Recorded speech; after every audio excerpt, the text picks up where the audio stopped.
back onto Twitch. I'll give it a moment to check that we are live. We appear to be, I think. Yeah, there we go, we're live. We're so live on Twitch. Couldn't be more live right now. That's good, because that gives me a couple of minutes to get everything set up and to just chill with chat. Get started. How is everyone doing today? I am very sleepy of brain. Very sleepy of brain. I have been working on the Accessibility Summer Showcase all day, as has Jane. We've been working on different elements of it, because we are a week and a half? What? So 7, 8, 9... 11 days. We're 11 days away from that showcase happening, and as ever, that feels like no time at all and is terrifying. The showcase is watchable. I have a watchable version of it. It's not the fancy version, but I have ooh. Indika. No? Okay, there we go. We're back. I have a watchable version of the showcase now, which is something, but it's all the bits that are out of my hands that still need to be done, and that's the terrifying bit. But it's getting there. If you're all well behaved today, I might just play like a 2-second clip from the AA Summer Showcase, completely with no context, of a game that you will not recognize, just to really throw everyone, really have everyone going, what the fuck is this? And then everyone can get excited for the Accessibility Summer Showcase coming up on June 7th. But before that, we're gonna listen to Satan tell us that 1,000 lost letters is approximately equal to a murder, while we question our belief in the Christian God, and whether our faith as a nun is so easily shaken that we will give away a devotion to the Lord over unanswered questions of faith. It's going to be a fun stream. We need to listen to Satan? I mean, we don't have a choice. Satan's gonna be here chatting our ear off whether we like it or not. For anyone who wasn't around for the first stream, the gist of this game is that we are playing a nun in turn of the century, like late 1800s, early 1900s Russia, who Satan has been fucking stuff up around her at the nunnery so that the nuns will think she's cursed, so they send her off on some busy work just to not let the evil spread to the rest of the nunnery. And now this nun is going on a road trip with Satan in her head, being asked questions like, hey, why would God give you free will if he didn't want you to use it? If he only wanted you to use it one explicit way, then wasn't it actually, like, cruel rather than caring for him to give you free will? And we just have to sit there being like, I, an early 1900s nun, do not have a good answer to this question. So that's what we are going to be up to today. We are about 2 hours into this game. I think we've got about 2 hours left, so we should be able to finish it on stream today. We are currently traveling with a Russian soldier, trying to get to a church that this soldier is convinced will heal his injuries through the power of faith. He is a sinner who has found God on the road and is now like, well, of course God isn't healing my injuries. I need to show that I believe in him by going on a pilgrimage to a church, and then he'll heal me, because that'll be his divine will. And we're here as a nun going, yeah, about that, I'm not so sure about any of this stuff right now, but onward we go. So that's how our adventure is going. Let's do it. Let's jump back in. It's been a fascinating game, this. Be prepared for me to pause every, 5 minutes to talk about my history with religion, because that was very much the first stream, and I expect the vibe will be similar today. Station. Does a dog have a soul? Dogs adore their masters. Is that even possible without a soul? Does one need a soul to feel love? Is it possible to love without a body? Yeah, we're jumping right What into remains if you deprive a dog the of a religion body? chat today. Hey, Thimba. How can it love something it can't hear or sniff? How can it remember someone it loves if it loses its brain with its memories? In a world without Also, as a bones, reminder, we have good religion points up above my head. procreation, Glowing pixel art things that go, ding, you did beautiful good women, religion rich points. men. Bodies, basically. Passion, kindness, love. Yeah, this was the last thing we heard last Can any of it stream. exist without the body? For a dog. What? Oh, yes. For a dog. Yeah, definitely not for you, Indika, the nun who is questioning your faith and your place within religion. Time for more Russian nun does a podcast with the devil. I mean, basically...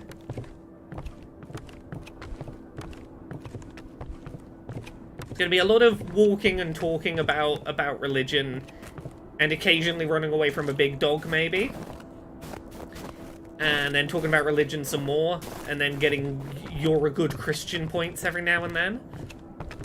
I mean, look, Gumba Master, I'm already pausing to talk about this. Yeah, the whole point of this game, the reason I wanted to stream this game is it really reminds me of when I was like 15, and I was specifically in a British Christian church that was like weirdly opposed to like sitting and talking through difficult questions about religion. And the problem is that when you have like something that causes you to question faith and religious leaders who don't want to engage with the tricky questions, they'd rather shout you down because the fact you're asking those means that your faith is not strong enough. It makes it real easy for those little questions to build and build into the seeds of doubt over faith. Oh, the BT, congrats! Heck yeah. Hey, 8-bit pixel wizard.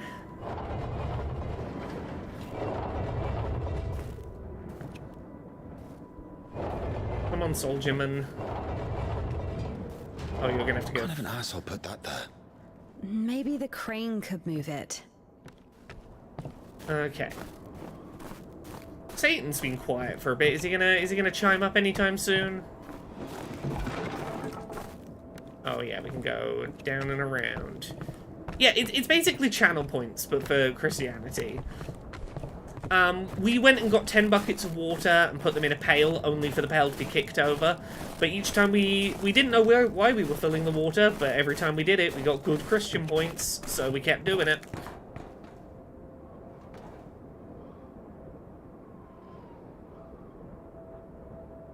This does not seem to be doing anything. Does it have power? If this thing still works, it's a miracle.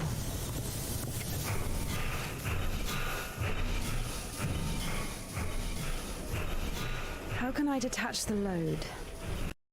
Oh. Oh, my Steam It's Deck anyway, right? dock is doing Look, weird things There's a today. platform on the other side.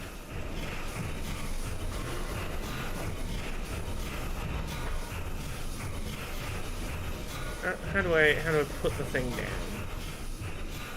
Can I like lift it over?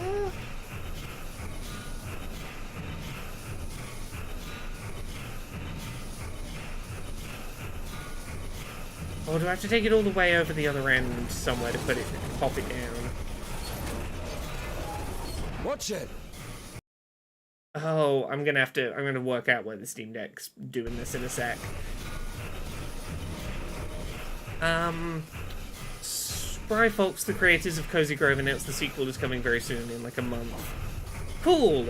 Exclusively to Netflix games? Oh, I can lower it to go under this one. Oh. Steam Deck, why are you doing this? Let me unplug it and plug it back into the thing and see if that gets it to behave a little nicer. We gonna play nice this time, Steam Deck? I would like it if we played nice. When's the next train? What if it's tomorrow? The station must have the schedule. What's the point? I don't think it's gonna stop here. So what do we do? Have you read Mark Twain? Tom Sawyer? Yes. So... We're gonna I jump like on. it. Me too. Oh, I thought he was gonna suggest like jumping onto a moving train or something, but no, he just wanted to know if we liked Mark Twain.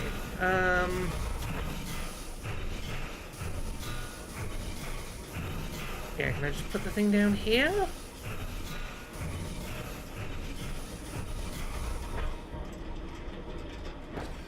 Oh, we weren't pulling the thing out of the way, we were just using the crane to get across. Oh yeah, no, I assume this is why he was bringing up Mark Twain. We're gonna jump on the moving train. He did for a minute just seem like he was just suggesting, do you enjoy the book? What?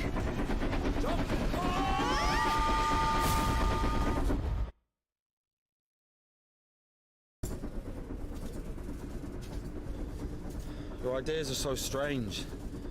For a nun. Are you not These acting aren't like a my good ideas. Christian girl? I mean, I didn't choose the monastery life. Did you not? Will you send her against your will or something? Oh. So last time we saw her and Dad were building motorcycles together, and she was sent back to go get some tools to fix Dad's motorbike, and then some kid stole the other motorbike. And I'm guessing, like, oh, you let my one of my prized inventions get kidnapped. You are going to the nunnery. Not against my will. Yeah, she's not escaping necessarily. She's been sent to deliver a letter, but it's very clearly busy work because the nuns don't want her around because they think she's possessed or haunted or in some other way not good and nunly, and they don't want it to spread. So they sent her on some ridiculous busy work, and now she's questioning her faith. I mean, when you're 15, the monastery isn't really a dream destination.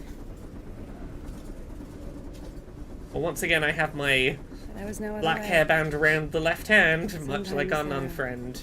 Circumstances. You have a choice with a monastery or...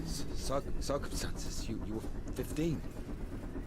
And now you're like an angel of God. Even though you're black all over. Maybe I mean, you've your never clothes. met a Your creature clothes are that black. has fallen as far as I Or have. anything else. Fallen? How? Yellow ticket or something? What? I've only known the one. This is a minor quibble, and I know it's not the point of the scene right now. I really dislike it when video games don't have consistency between the spoken dialogue and the subtitles, and they use different words. In that case, the spoken dialogue said, you got a yellow ticket or something, which I believe was a time-appropriate euphemism for got caught doing prostitution or sex work.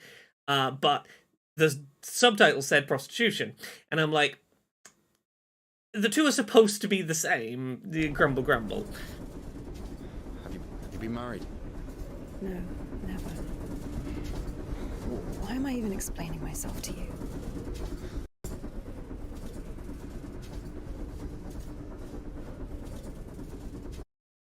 Is the game originally in English? I genuinely have no idea.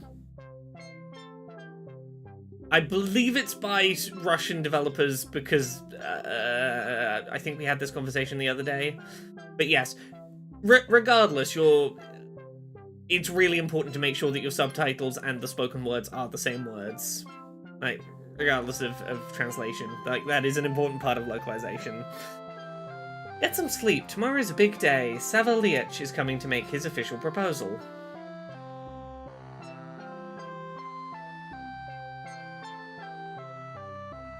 Look, it's such a starry night, but one star is missing. I'm waiting for you on the roof.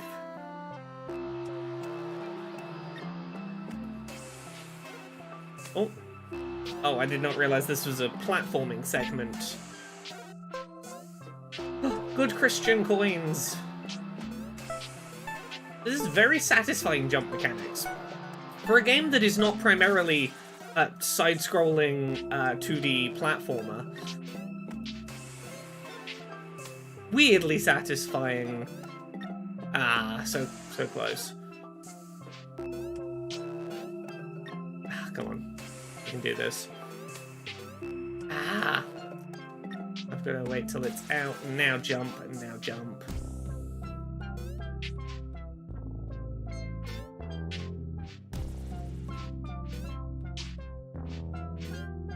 I would play an entire game of this weird little side-scrolling game we're doing here.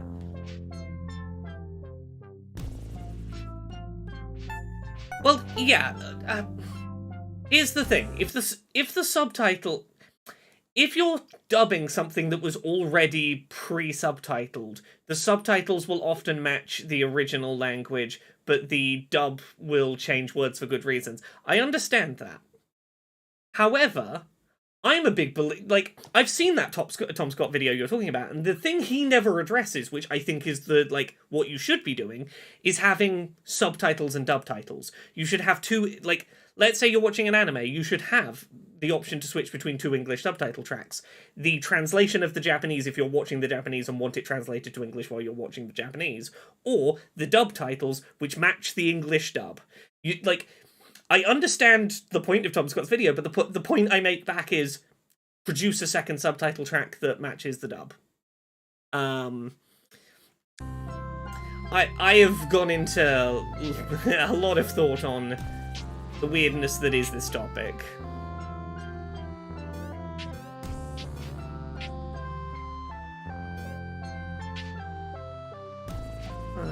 Where am I heading up to here?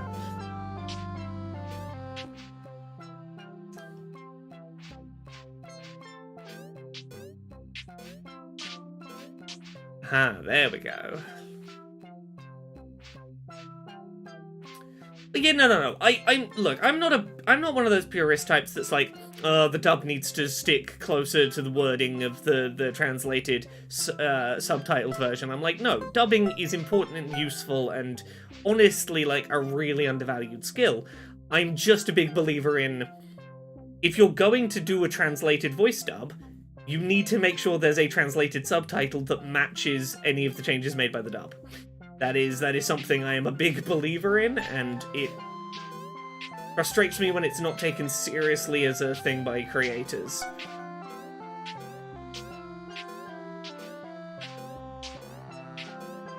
Ah, so close, so close.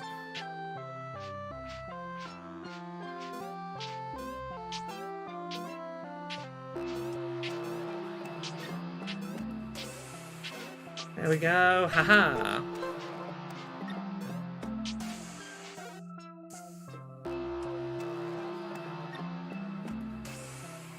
Gumba Master? I have no idea. Depends how many god points we get, I guess. You. Oh, you? Where is Sava? I don't know any Sava.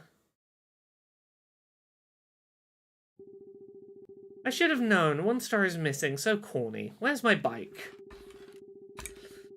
Listen, something happened. You're not going to believe me.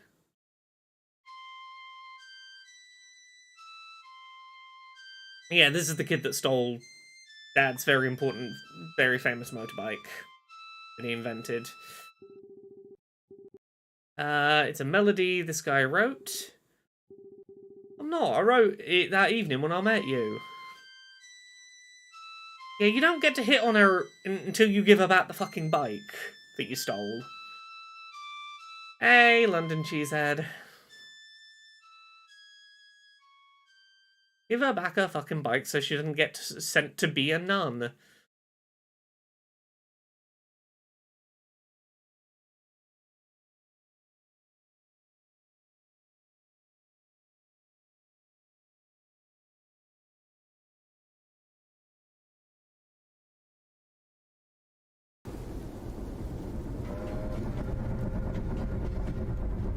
Yeah, look, again, I understand the difference between sub and dub and that the two are going to vary and that localization happens. My point is more, if someone has zero hearing and is relying on the subtitles, they should be getting the same experience as someone who is hearing, who is relying on the spoken script.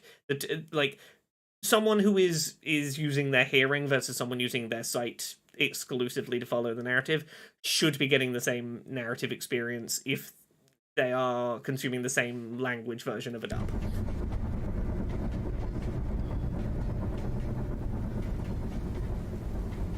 Where are we going?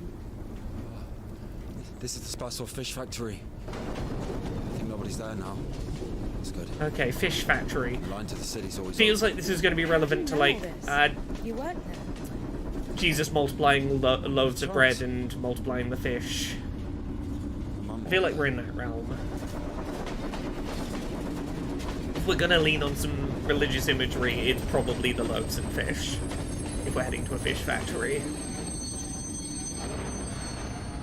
Didn't you say there was no one here? Fuck, I think they're floating. Be quiet.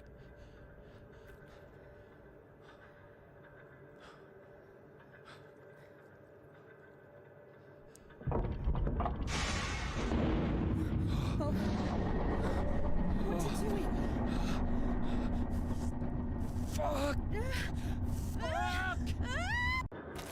I mean, yeah, we could get a Jonah the whale. Like, yeah, we could have a whole whale show up, I suppose. I mean, fish come up a lot in Christian imagery. Like, in the 90s and 2000s, like, at least in the UK, the ichthus fish was, like, the primary bit of symbology of Christianity you would see outside of, like, your more, That smell. more conservative Reminds me of my mother. Christian sects. She could never wash it off. No. Okay, I'm gonna turn the gamma up because it is too dark in here. No matter how she tried. I need to be able to see more. I even loved that smell. Oh yeah, that the ichthus was shy fish, about the quote unquote Jesus Whenever fish, she had to go to fucking the store everywhere for a or while. was summoned to my school, she... It was the I want to signify Christianity, but I'm feeling a little like I'll be judged for it. So I want like the cool in symbol that like those Christians will know, but like it's not like I've got a crucifix on the back of my car. No, it's just got a little fish. It was people trying to have their covert, you'll know, Christian symbol that fucking everyone knew. It like really didn't serve the purpose people thought it did. Yeah, it's that one S that everyone learned how to draw in school, but for Christians. What is this game? It looks creepy. The nurse imagery scares me. It's a nun. This game is Indika. We are playing as a nun in like the early 1900s, I believe, in Russia, who she got sent to deliver a letter by the other nuns, and Satan's living in her head and causing her to doubt her religious convictions. Well, I mean, look, half the time they did put the word Jesus in it because they were like, I want you to... Because they were trying to spread the message that that's what the fish meant, which kind of defeats the purpose of it being a sort of under-the-radar signal. She used some unbearable perfume. It would tickle my fucking nose whenever she hugged me. Where is she now? I don't know. Okay, I can probably turn the gamma down again now. We've not managed a single Jesus point level up the whole time we've been playing. We have this like level up tree that we have not managed to level up once on. We've been trying to get to 1490 to get to that next level up on the Jesus skill tree. We keep ping-ponging up and down good Christian points on our journey.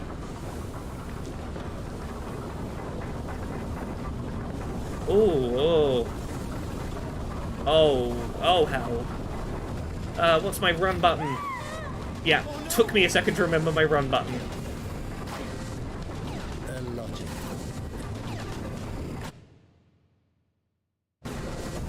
Okay.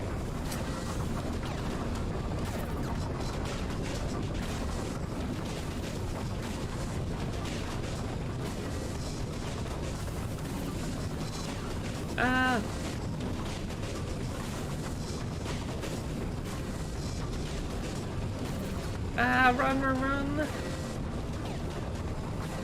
Not far enough along. I was trying to see where I needed to get off of the rotating thing. I didn't have a good sense of how many rotations I gotta do.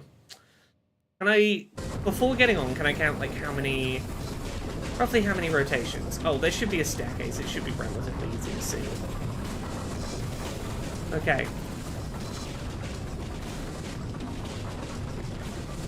Okay, I can do this.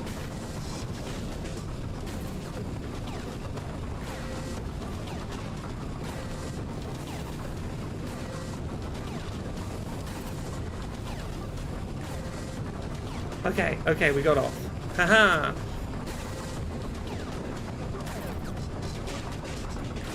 Oh, there's more of these. I'm gonna turn the game audio down a little. Haha. Okay, how far do I have to get this time? Oh, I gotta go all the way around the other way this time. Okay, there's a big fish I can't run around, so I really want to wait for that big fish to pass and then start.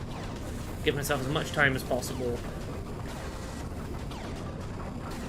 Yeah, sometimes this video game is like quiet contemplation on God, and then sometimes it's like video game ass video game.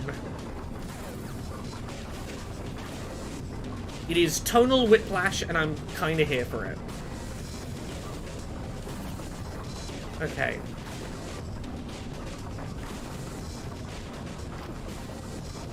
Okay, dodge the fish. Oh, I started running to the side too fast. I hadn't cleared the fish yet.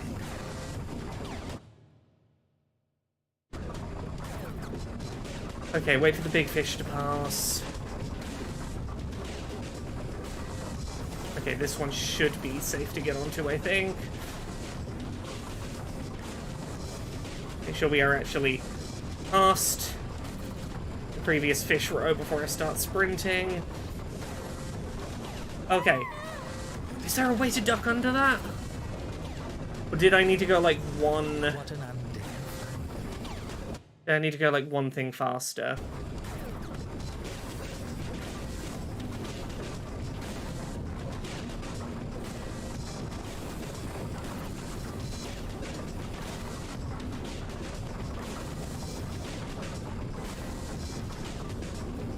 It's the first one I can get onto. Past the big fish.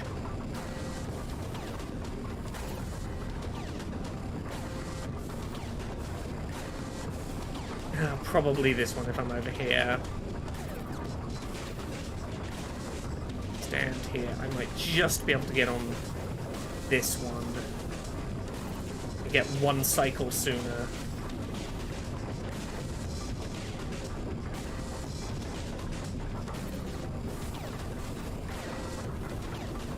Unless I'm on the wrong track entirely here, but I'm hoping... No. Okay, no. I need to get onto this one, but I need to get onto it further along so that I have time to make it to the gap. Okay. Original plan. I just need, when that fish comes around, I need to work out what my plan is. There's got to be a bit of that fish I can duck under. You know what? Let's just work it out at the start. Let's not save it for the end. The thing. Is there a duck underable bit of the fish? Okay, just not the fin. Any bit with the big fin. I can get under that real big fish.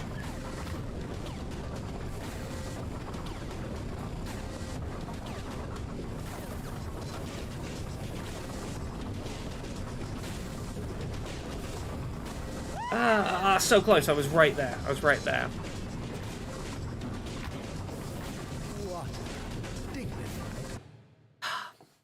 Yeah.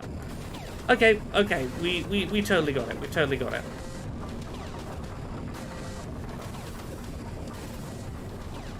I was right there. I just needed to get off the platform.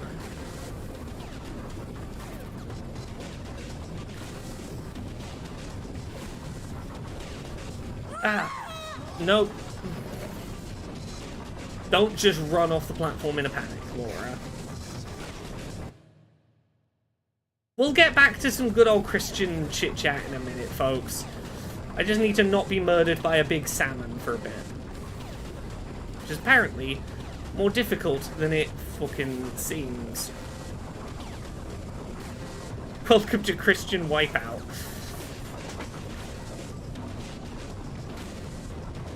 Okay, can I get... Oh, I ran... Trying to not intercept with the fish line, I tried to run across to... I tried to run back too much. But this feels like it should have ledge guard, and it doesn't. Because the problem should be, did you get far enough along the bridge, not were you thinking front to back enough about the bridge?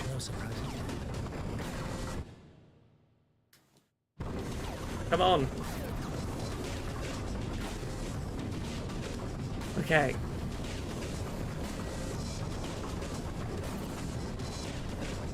It's easy. It's easy. Just don't overthink it.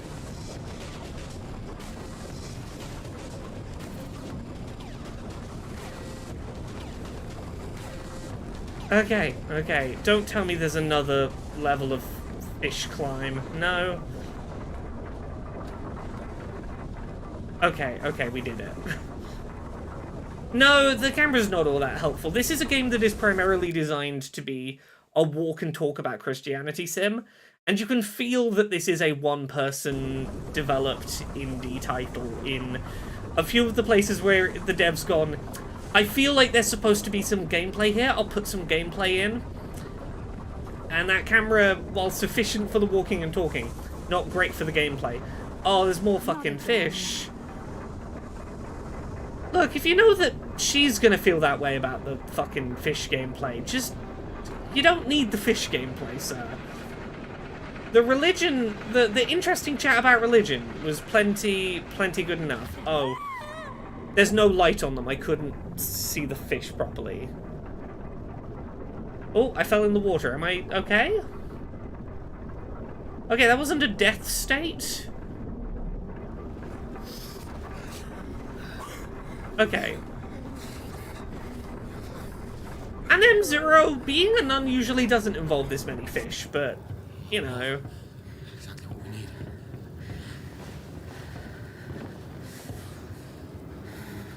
Oh, that's a man taking his top off around her.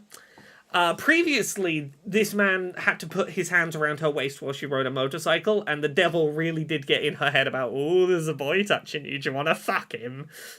Now he's got his shirt off, I reckon Satan will be right back here. Who's the man? He is a soldier. He saved Indika. Indika saved someone else. The two of them are traveling together mostly out of convenience. They're both having a religious journey in opposite directions. He did a lot of shitty things and then saw God, and now his arm is... I can't remember if it's actually gone or if it's just basically gone, but he reckons if he travels to a church, he'll get his arm back and it'll be fine.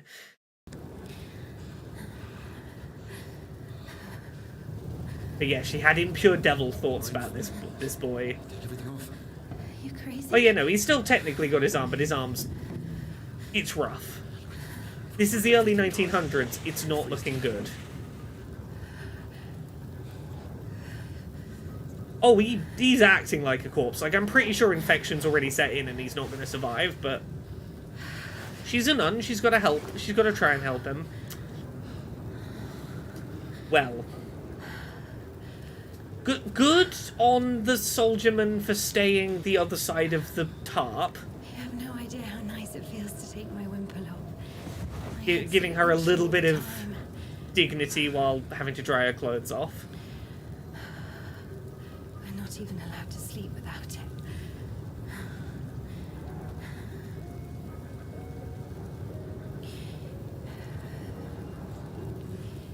It's not like anyone will see you if you take it off. God will see you. And the dean walks around all night checking on us.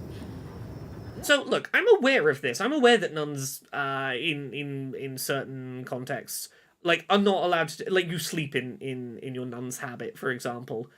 I've never met a nun and thought to ask, what about, like, bathing? Do you bathe whilst... Do you just bathe while in one and switch into a different one? Like, I don't know. Really? It's just like the screws in the clink. Oh, you've got a bond over prison versus monastery More like a life. warden. She also manages the coin and assigns our bunks.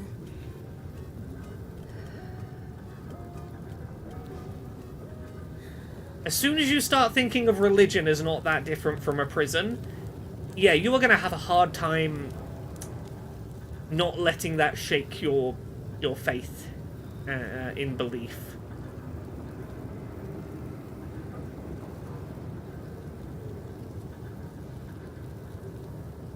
What is that, sir? Indika.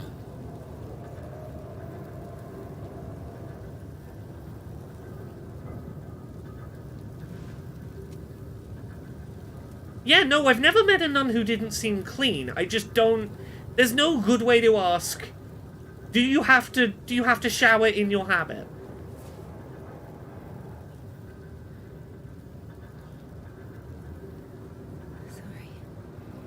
Sorry, but the smell from your arm is unbearable. We have to go.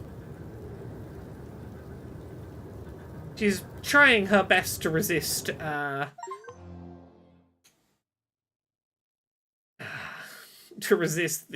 urge to do things. She's like, no, you smell too bad. That's definitely the problem. That's definitely why I'm telling you not to. When words are many, sin is not lacking. Proverbs 10:19. Oh yeah, denomination definitely makes a difference, but like, yeah, in the ones where it's like, yeah, you don't even take your habit off to sleep. I'm like, surely if you can take it off to bathe, surely God would be fine with you taking it off in the privacy of your own room to sleep. But yeah, where could you go wrong asking someone to tell you about their bathing habits entirely unprompted? Yeah, but this is part of the thing I struggled with religion, is you're not allowed to just in a lot of Christianity, you're not allowed to just go, I'm just really curious about the answer to a question, and this is just me genuinely wanting to understand an aspect of the faith. And I know that one's a little personal, but like, generally speaking, there's a lot of like, you don't ask. Those are secrets for people more holy than thou. So the monastery wasn't your choice? It was. Oh, Thimba! Yay! Yes, for anyone who's not seen it, Whitethorn Games have tweeted about the fact they're going to be in the Accessibility Summer Showcase on June 7th. It's coming up in like 11 days. They've got 2 games and a little segment of, hey, are you an indie who has no idea where to get started on making your game accessible? Here's like a super rapid fire, like a quick fire course on where to get started. Real hyped for both of the things they're bringing along.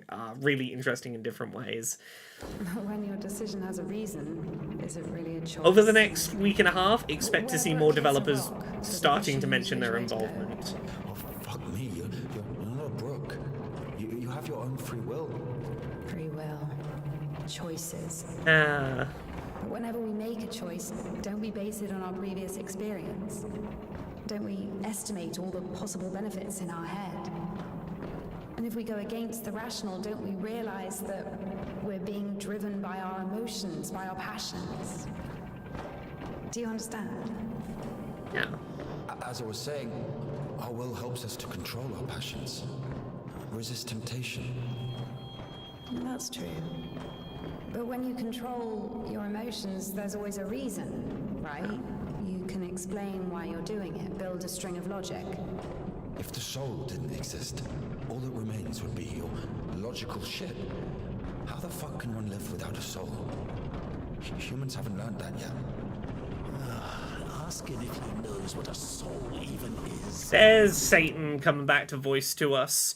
Thimba, heck. Thimba says, to be honest, I want to see more mainstream coverage of your showcase, Laura. Hopefully some of the big sites will mention it.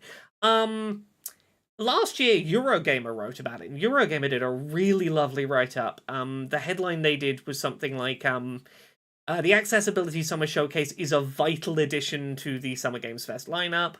IGN covered it, I know. Can I Play That covered it. GameSpot have covered it this year ahead of it happening, which is nice. I will say, I suspect about the end of this week, there will probably be an influx of some of the big game sites covering the AA showcase this year, because I am waiting for approval for a thing that I think is going to make it clear to a lot of the big game sites, oh shit, this is like legit and an actual serious thing. And I can't say much else other than there is at least one thing that when it happens, I think if anything's going to get the big sites to cover it this year, that will be it. It's one of the more like, oh, someone big took notice this year moments for the showcase. Everyone says soul this, soul that, but can anyone clearly explain what it is? Yes, but even a soul has its own inclinations. Let's say your soul gravitates towards God, and mine doesn't. Is that my choice then? Or, in theory, let's imagine that the choice isn't based on anything. What kind of choice is it then? Pure chance? Wait, so you're saying choice is an empty one? Maybe it is. I don't know. I don't even understand the point of this whole choice thing, this freedom that God has graced us with. Why would God need our so-called freedom if in the end he's only satisfied with strictly defined choices? Yeah. He could have. I struggled with a lot of this when I was coming out as trans and was still just about clinging on to Christianity. And was definitely in a church where, like, choosing to transition would have been seen as a sin by many.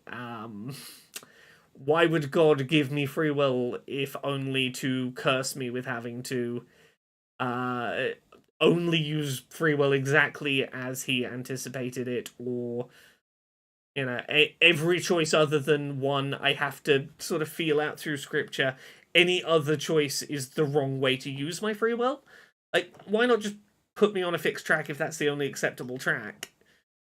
Just made me in a way he would have liked me. Why didn't he just make me in a way he would have liked me? Why give me free will when he could have just made me in a way he would have liked me? You can see why that line of thinking really struck a chord with struggling to come out trans Christian Laura. Why would God give me free will rather than just make me in a form that he would have been happy with? Why would he make... If I am made in God's image, why is that image one that he would object to? And, I have spoken to a lot of Christians who are pro-trans or who are trans themselves or just LGBT positive Christians in the years since, and, like, I think there is room within Christianity for sure to have a belief of God makes everyone exactly as they are, and he makes you to have your journey, and sometimes that journey is to overcome something to different aspects of God's image, and sometimes it is the aspect of struggle, and God made you as someone who would go on a journey to find yourself. And I'm like, yeah, I can see it. And again, if I'd had good supportive people within the church at the time when I was transitioning, there's a good chance there would have been a reasoning that someone could have given me where I could have gone, cool, I can square my transness with my religious faith. But it was very much a don't ask questions situation, and not being permitted really to ask those questions meant that all I really had to do, all I could really see was potential rejection by the church and a God that seemingly had created me to suffer, and refused to do anything to help. And like that, it's breeding ground for doubt happening. Yeah, Sarah the Penguin puts it well. I never got how everything is in God's plan if we have free will. Yeah, because, like, Christians love to do the, like, oh, well, Jeremiah got cancer, but it's, we have to believe it's all part of God's plan. But it's like, if everything is preordained by God and is happening exactly the way it's meant to, you can't go, but that person also had free will to not smoke for 50 years and not get that cancer. Like, either God preordained every one of those decisions, at which point that person doesn't have free will and really shouldn't be culpable for any of the sins they did in their life, or they did have free will and they are culpable of the sins, but you have to then go, God gives you free will but then doesn't intervene to protect you from things outside of your control, and you have to wrestle with that. It's all about where you walk on certain lines. And again, I said this when we were streaming this the other day. I love theology. I love getting into, like, theological discussions. I love I've always loved the idea that Christianity doesn't really have this, but the first time a Muslim person went to space, to the International Space Station, a bunch of Muslim religious scholars had to sit down and go, okay, our holy text says nothing about this. How do we handle the fact that they're supposed to pray toward Mecca while they're in zero gravity in space? And they sit around and will have, like, weeks of discussion about where they ultimately fall on a complicated question of theology that is not directly addressed within the religious text. That's the thing that I always felt like Christianity really lacked, at least where I was that, like, this is not directly verbatim addressed in the Bible. is there room for us to have discussions and disagreements back and forth about how to interpret scripture on this? Because we have to acknowledge any assumptions we're making about what the scripture would say on this, unless we really hash it out, are just going to be tainted by our own biases. So let's hash them out. I love those kinds of discussions. Yeah,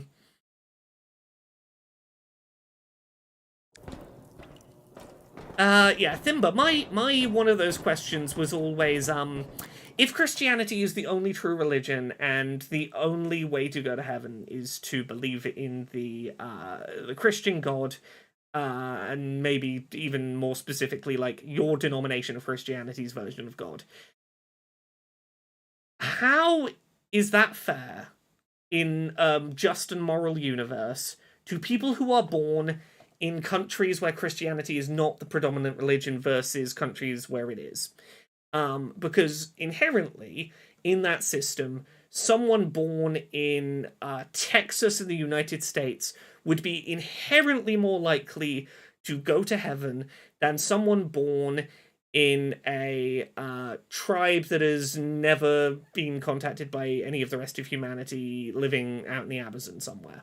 Or, you know, even just like a predominantly Muslim or predominantly Hindu country, for example. Like, that person would be inherently less likely to go to heaven, not because of any morality, but because they were in a place where, like, they were not brought up under the default assumption they would be Christian. How does God deal with weighing the scales of, you had an inherently easier time coming to belief in the correct God versus this person in this very different circumstance? And, like, what's the equivalent of affirmative action for getting people into heaven who were born in countries that just do not really teach Christianity as a primary religion? And I've had really interesting discussions about that. None that came from any kind of, like, Christian denomination consensus. I had a lot of interesting conversations with individuals, but never did I get the sense that, like, religious leaders had conversations about this. And that's the thing I always struggled with, is why, like, surely you should have, like, the people who are considered closest to God should be cycling through having these discussions of, how do we rectify this with our religious belief? Omega on the Sane says, it seems weird that the one true way of pleasing the creator of the universe is essentially region-locked. Exactly. And again, I don't think that's a reason inherently that someone shouldn't be Christian, but I think that Christian religious leaders not having done what other religions leaders do, which is have those, like, we're gonna sit and just talk through a complicated religious question. Incompetent Hero, thank you very much for the 22 months. Time for more Nun Quest. I wonder what simple questions will be posed this time. Satan's asking us whether we have a soul or what even a soul is, and we're currently debating why on earth did God give free will if there's only one acceptable way to use it. So it's all fun and games here at the moment.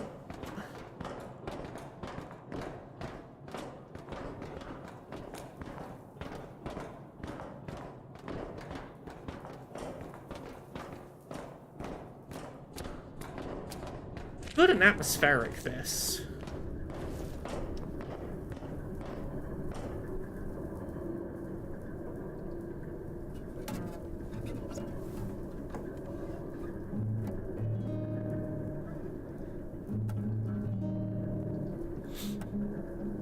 And M0, great example. It's fun when you get stuff like a rabbi sitting down and trying to puzzle out if eating Pokemon would be kosher or which Pokemon would be kosher. Yeah. Shit like this is, like, I would say one of the defining things about Christianity is that religious leaders in Christianity just do not seem to have that fundamental curiosity about where do the lines of religious interpretation stretch. Let's talk hypotheticals and go, how do we answer complicated questions? I love the number of Jewish content creators online I follow who have these kind of discussions about, like, would it be kosher to eat a Mr. Mime? And I'm like, cool, get me on board with this weird I saw someone once go, would it be kosher to eat a minion? And I was like, I'm fucking in on this. But again, you know, one side of the coin is that. One side of the coin is what do we do if a Muslim is on the space station and needs to pray towards Mecca? And the other end of it is a lot of, and certainly not all, I know there are exceptions, but there's a lot of Christian religious leaders who their response is, if you've got questions like that, you're letting doubt seep in, you don't have enough faith. You are failing at being a good Christian. You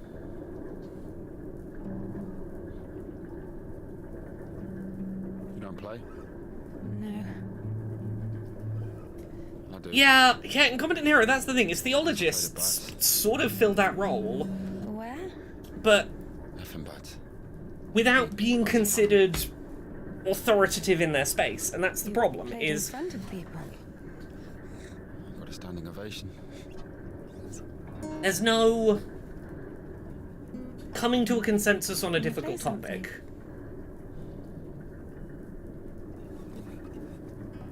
Because, like, look, you know what I want to get into with like, Christian religious leaders? I fucking, like, I've seen it shared as a meme, but I genuinely love the discussion of, Jesus was born of God and Mary and the Immaculate Conception. Jesus didn't have a biological human father. He cannot have a Y chromosome. Jesus, trans man.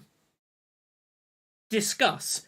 But I'm like, genuinely, like, that is, like, the kind of shit where I'm like, okay, yeah, well, what, like, is there a religious consensus within Christianity of, did God create a spontaneous Y chromosome? Like, how are we supposed to think of some of the mechanics of these kinds of things?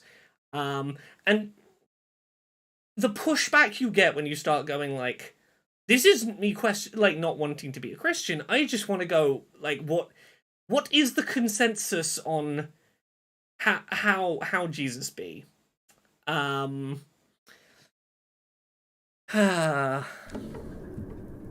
can I?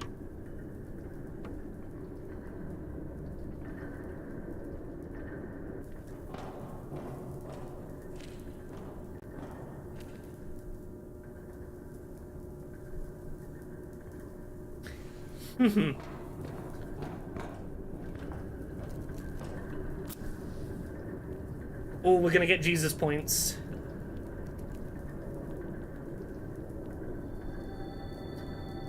Good Christian points! Oh, we're back over 1400. Just 69 more good Christian points and we can level up.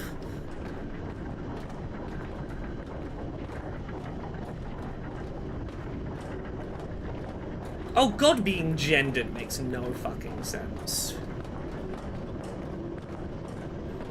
And, like... sorry, I know I keep pausing, but I just love this shit.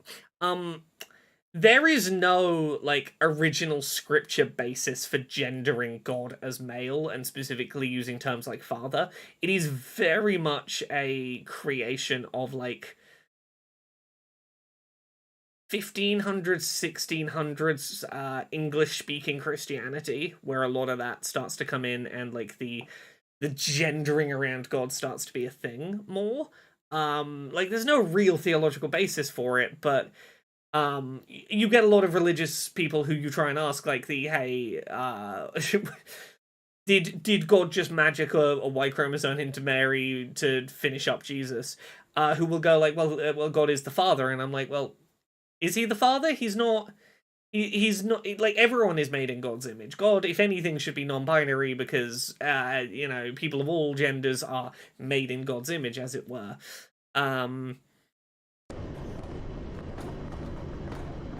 These Indika streams are super fucking refreshing. We can actually properly discuss these things. I'm glad people are finding them good. I did not know how people would respond to 4+ hours of me just waffling about religion. Did not know if it would go over well at all or not. The three-handed mother of God. Saint John of Damascus was falsely accused of treachery and had his hand cut off. After he prayed to the Mother of God, his hands grew back. As a sign of gratitude, John attached a silver hand to an icon. But why the third hand on most icons was viewed as belonging to the Mother of God herself, Indika did not know.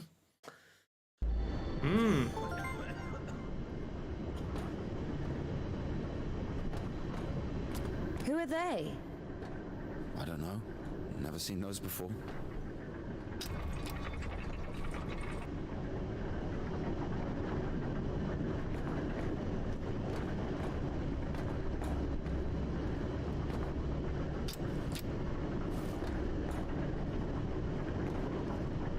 What are we doing here?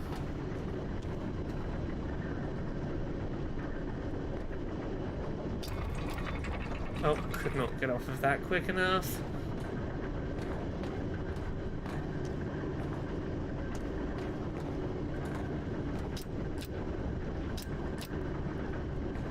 I mean, look, Melabine, it depends on what sort of religion or branch of religion you are in as to whether that is true about sort of not encouraging thinking about it, you know.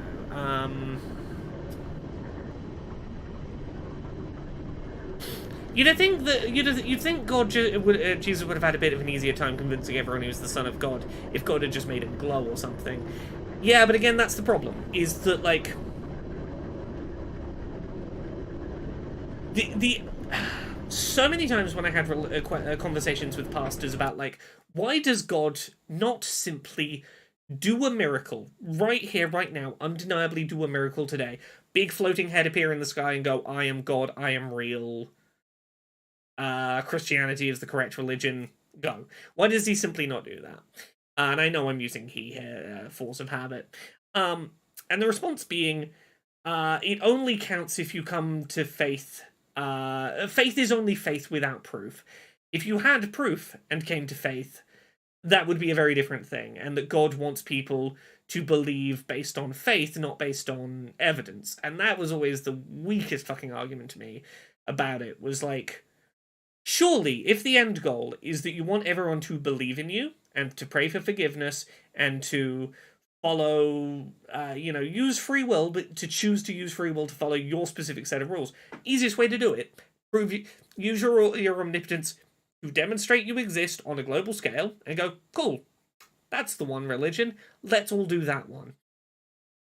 Come to him. Yes, he does not come to you. You must come to Christ. You must come to Christ. You have to do the work of coming to him. What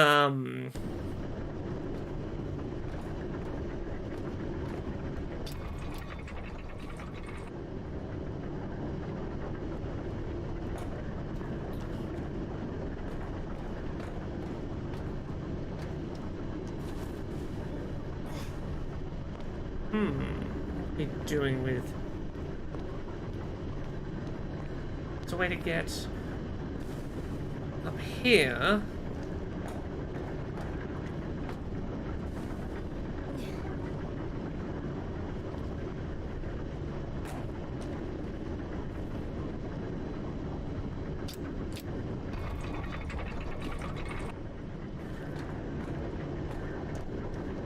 Oh,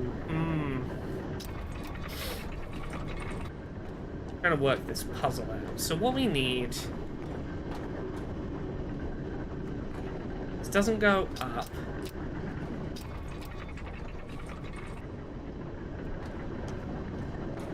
Can't climb on the top of it while it's in that state.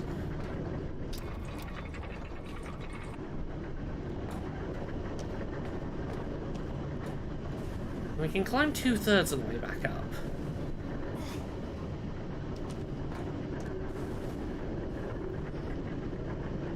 But what is the purpose of climbing this far back up? Not much, as I can see. But maybe...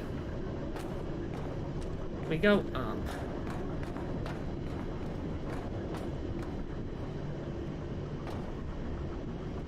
Yeah.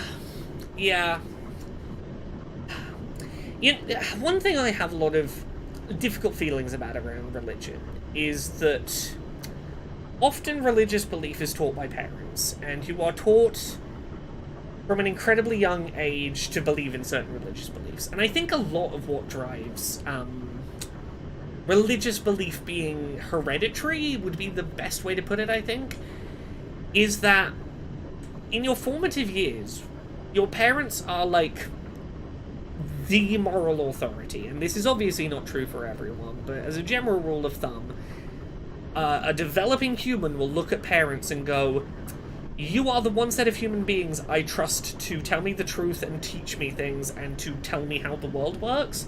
And what you say is 1,000% true no matter what. Because why would you lie to me?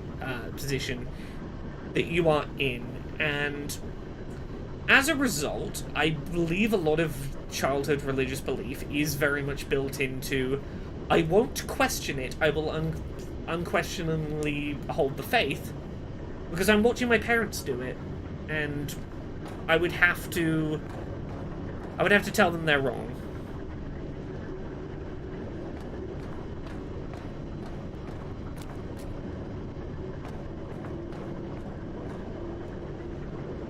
Oh, I want this to be one further up. So we can cross that way. Oh, I see what we're doing. Yeah, I'm playing this on Steam Deck, but I believe apparently it is coming to Switch. Right, so I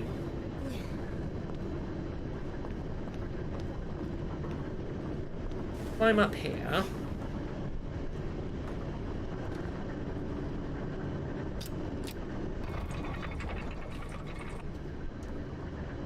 Jump down. Is the game spooky, or is it... Oh, sorry, one way up the stairs. Is it spooky, or is it just the artistic direction that makes it feel like a game of spooks? It's not really been spooky. There was a big dog that chased me at one point, and some people who shot at me at one point, but, like, largely speaking, it is just conversations through some creepy locations while religious doubt sets in.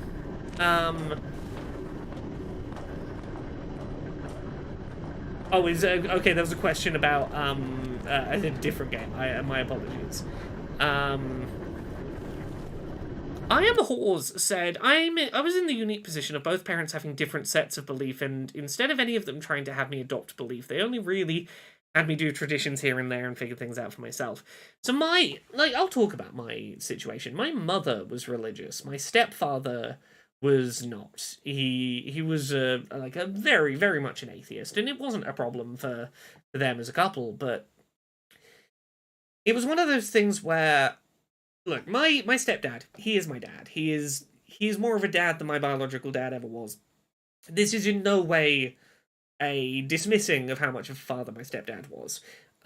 He was the father that stuck around, and that will always mean a lot. But that being said, my mother was the reliable parental fixture. She was the parent that didn't leave, and that had been a constant through my biological dad leaving. And as much as, like, I love my stepdad, my dad, I love him, his being an atheist didn't really shake my religious belief, and I think a lot of that is because, at the end of the day, the biological parent who stayed deeply believed in religion, and that was the parent I primarily looked to for guidance, because you were the one that didn't go. You were there from day one, and you didn't at any point leave, and that meant a lot, and it, very clearly, I think, was why I didn't ask my stepdad more questions about atheism. I'm not telling you anything from now on. Oh, come on, I'm joking. Tell me, you were wondering about freedom. Why did God make you free? Here's what I think. If I were the Tsar, I wouldn't want my wife to be a slave. I would find myself a free girl that can love me genuinely. Do you understand? Yes, it's a good example. But now imagine if your Tsar has found himself a girl he loves. Can you? So? So he confesses his feelings to her and invites her to his palace. So? And now imagine that the Tsar also says, if you come, I'll drape you in gold. And if you don't, I'll hang you on a hook and burn you slowly. This also requires her to return his feelings. I see where you're going with this. But it's not God who burns people in hell. That would be those damn demons, enemies of mankind. Very well. In this case, the Tsar says, if you come, I'll cover you in gold, and if you don't, Parfin the Butcher will catch you, hang you on a hook, and burn you slowly. I love you endlessly, but can't do anything about it. Think about it. If even the Tsar can't actually do anything about this butcher because of some unclear circumstances, why can't he just stay silent? So you're saying nobody can love God genuinely? No. No, it's not like No, but she's that. kind of right, though. She's kind of right, though. So first of all, if we're going to talk about, like, the concept of hell and eternal damnation, pitchforks and torches and whatnot as eternal punishment for sin, that is never in any of the original texts that the Bible is a translation of. Like, the idea of hell, the place full of pitchforks and torches and eternal torture, just isn't really a concept. Much in the way that, like, Satan as one evil figure, Lucifer, the fallen angel, whoever you want to point at him is, not really a thing. Like, if we're gonna really get into, like, theological discussion here, there's a lot of things that get conflated. There is, like, a role that is almost more of a job description than anything else, that sometimes is translated into Satan, that is, like, meant to be more of a metaphorical description than, like, the one evil individual who will punish you. Like, but a lot of this comes out of, like, specifically, like, 1600s onwards, Puritanism and biblical translations that start being very sort of, you will be punished forever if you do wrong, were very much, like, crafted to be very much what Indika is struggling with here. This idea of you have no choice you have no true choice in the matter. We're creating the stick to go with the carrot. The carrot and stick work best as a pair, as it were. And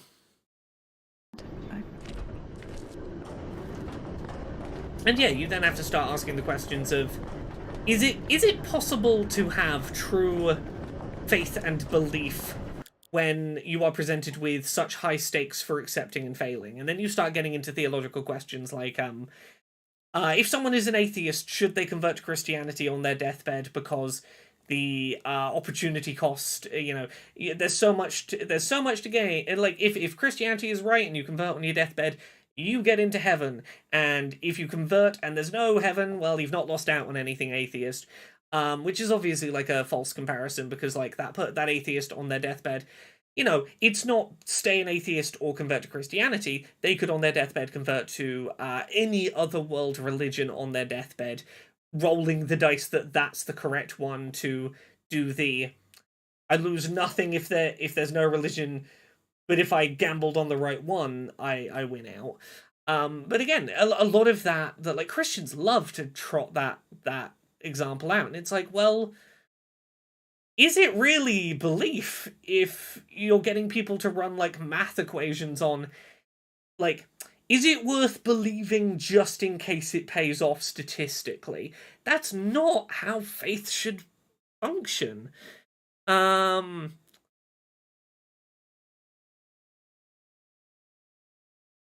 just imagining rolling a d20 to decide my afterlife when I'm on my deathbed. That's basically the afterlife system in Dungeons and Dragons, is which stat were you highest in? Go over there.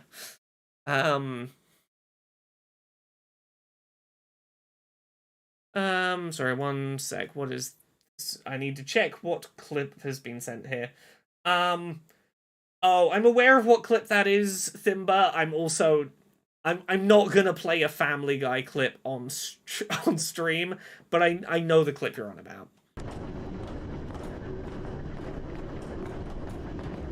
Nat 20 Valhalla, here I come. Yeah. And again, I really want to reiterate this. I said this on the previous stream of this game we did Wednesday last week, but I want to say it again. I want to be really clear that I am not anti-religion. As someone who does not have religious faith of any kind at this moment, I do not in any way want to dismiss anyone who is here who does believe in a religion. I do not have any negative feelings about people's religious belief. As I said last week, there's a bit of me that envies religious belief. I remember what it felt like to have religious belief, and there is a bit of me that's like, yeah, there is something that is lesser for not having that. But also, I cannot will belief into myself. I cannot have faith through force of will alone. And I believe the things I believe, and I am where I am on that journey, and it's one of those... I genuinely fucking love that people have religious belief, and when it is not used to oppress others, I am a big believer that religion can be a fantastic tool for peace and for finding answers and clarity. It's why I've been playing Barbella the way I have on this current season of Dice Funk. I wanted to play a character who had a religious belief but was specifically like curious about other people's religious beliefs and not going, mine's the only correct one. It's like, no, I believe mine for my own reasons, but I'd love to chat to people about why they believe theirs. We have to check one place before the line. Where? You'll see. I've hidden something there. All right. Not at all ominous, such huge cans of fish. Yeah, occasionally things in this game just are sized weirdly. There's a little bit of unreality to the sizing of things occasionally in this.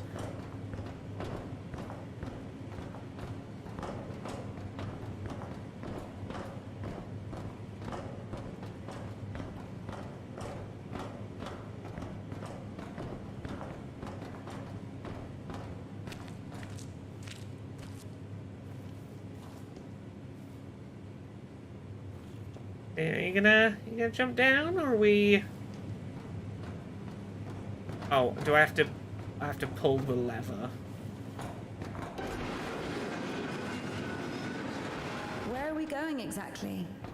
We have to go over there.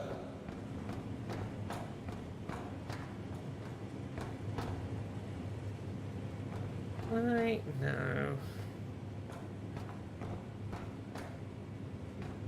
How do I get to where you went, sir?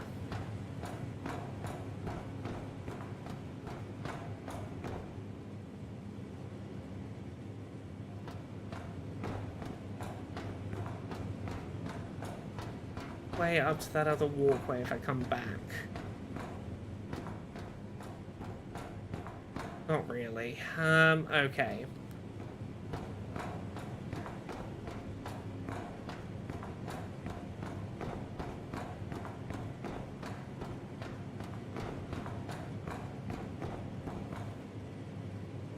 Right? No, I can't pull this back. It is set in this position. I have to find a way around.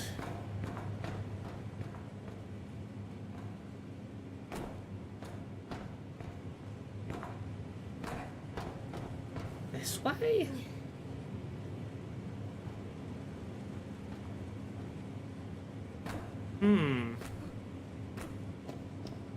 We can climb on those cans. Which ones? Where are you? Oh, up. You're up there. Okay.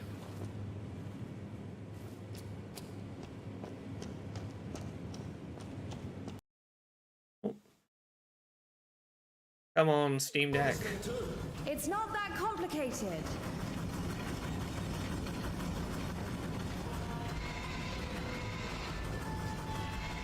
Oh, I see. What am I trying to do? Am I trying to grab one of these?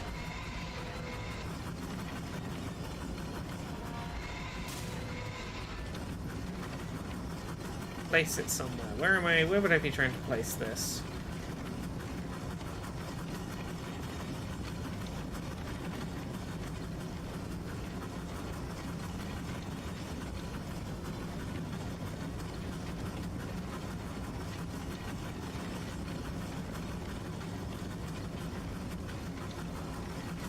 Oh, do I...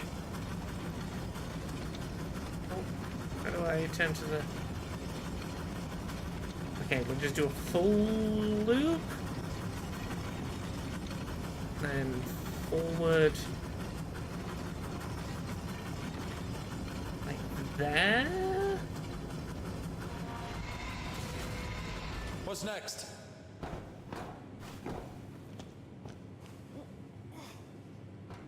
So this is an alternate history, 1908, I believe. There's a little bit of steampunk tech, despite it otherwise being time period accurate, I think, is the deal. Okay, can I, like, climb up?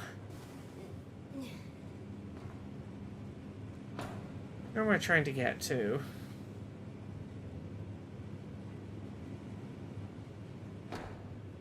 Oh, I need someone who's played this game to tell me where I'm going. I'm having a moment. I don't know what I'm doing.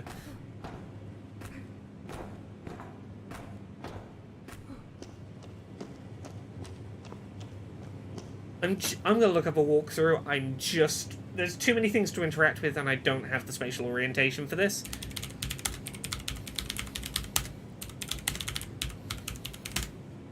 Sometimes I just gotta acknowledge I don't know what the fuck I'm meant to be doing. Right. We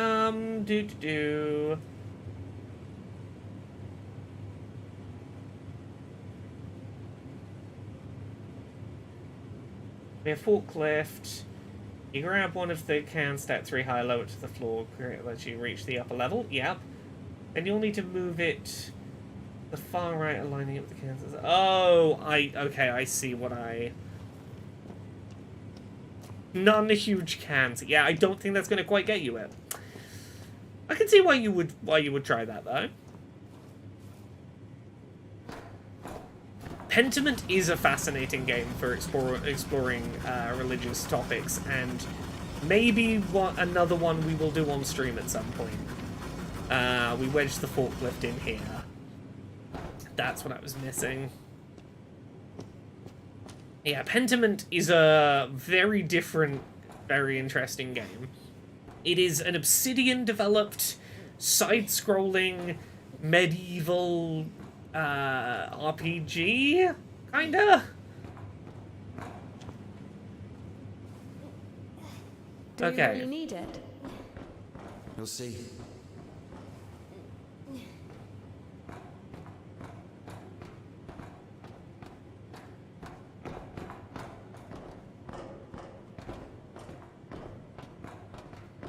Yeah, for any of you who didn't catch the first stream of this, it did start with a nun opening her mouth and a tiny man dancing out of her mouth to some drum and bass. It's a weird game. Nobody here. Everyone's asleep.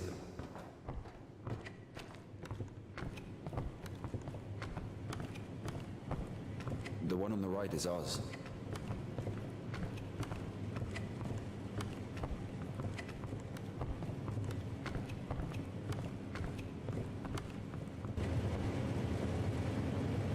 What are we here for, sir? What have we come looking for?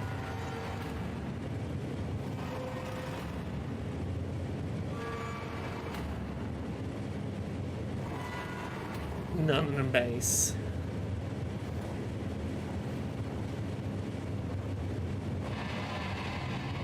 Oh, I thought he was gonna try and like jump through while it was still spinning. I was like, that's a bad idea, friend. Would not recommend it. Look. How is this? I mean, oh, glimmering lights. It's called a stroboscope effect, like looking through a bike wheel. Yeah, well, Well, I mean, it's pretty.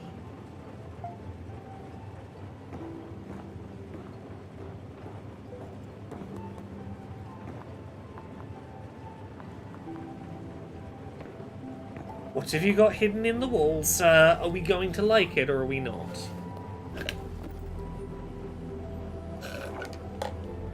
Is it drugs or a weapon? Or is it something more wholesome? Okay, looks to be more wholesome. Did we climb all the way here just for this? I'll show you.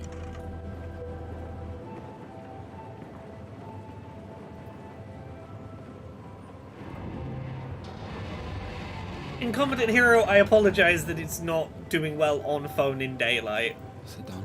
It's doing a lot with, the lighting is probably not ideal for that setting. I can try and turn the gamma up a bit and see if that helps. It's basically the only graphic setting I have any real control over in this, so we'll see if it does anything to help visibility for you. Bottle. She's a singer. Oh. Why paddle? Because this is Seba. He's guitarist.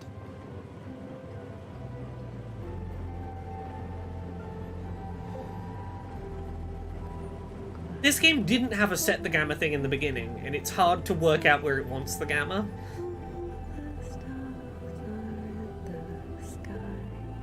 Well, this is really cute.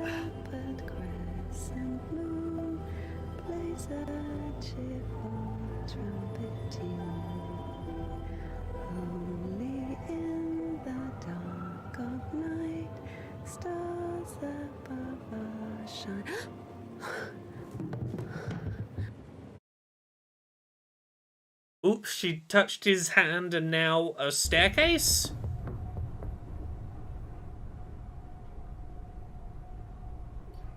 He touched his hand accidentally and he... Oh, he fell... a staircase opened and he fell down it. Damn.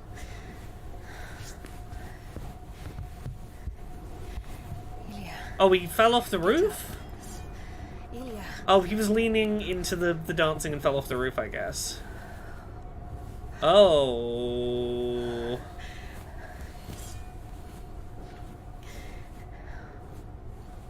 Oh no. What should I do? You know what? Oh no, everything will be alright. Of course.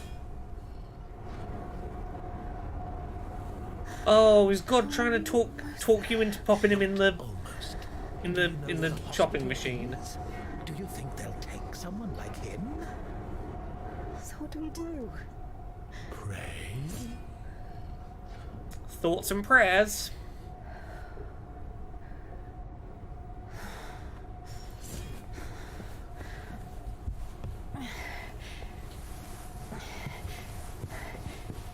So, another religion tangent. I have never understood the people who are, again, predominantly, this feels like it's a Christian thing, who will refuse treatment for illness because, well, instead I will pray and God will treat me, or why do you not do more to help the poor and needy? Well, I pray about the needs of them and God will take care of them. The way that the thing that worked for me as a bit of religious belief in Christianity was very much believing that God does acts of care for people through human hands.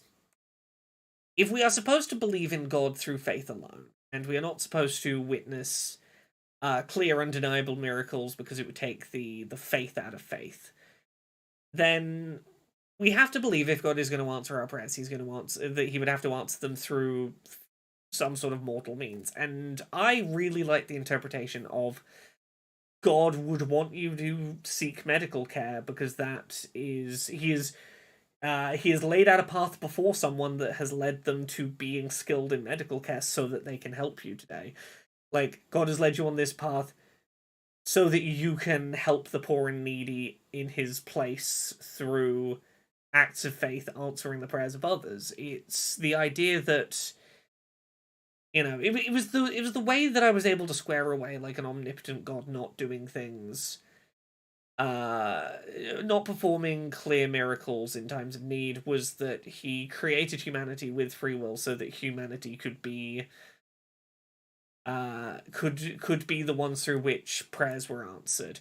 And I don't know if that works for me today, but I do remember that being a line of thinking that for a long time did feel like correct to me. And it was one that led me to go, I should act the way that I would want God to answer someone's prayers. And I think that's like a good way to think about like how you should act within religion is, if someone was praying and I was God's only tool available to help them, I should act in the way that would answer whatever had been prayed to God.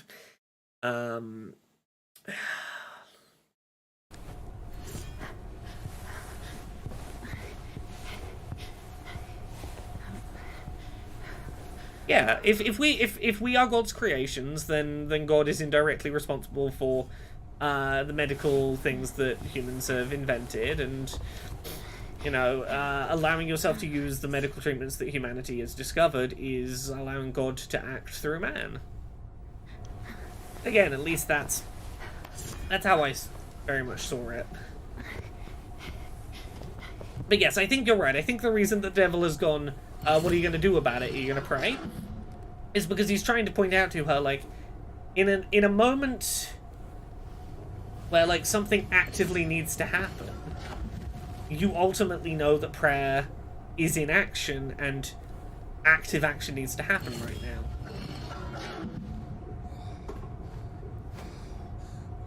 Oh, Zilla, thank you very much for the bits. You sure have arrived at a time.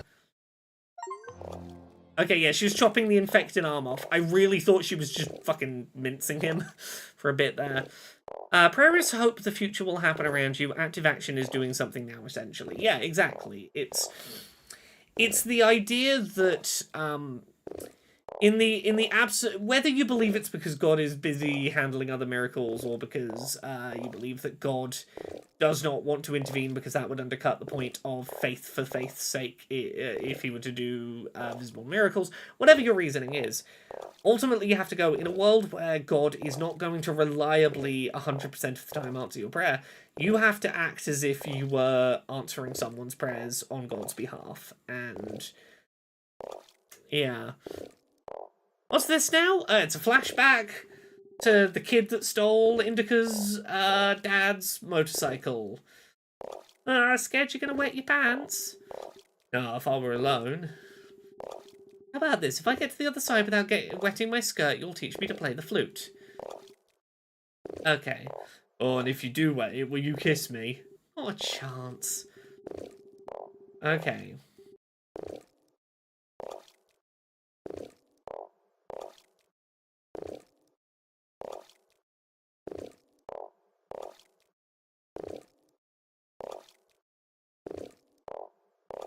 Oh, I was supposed to be paying attention, wasn't I?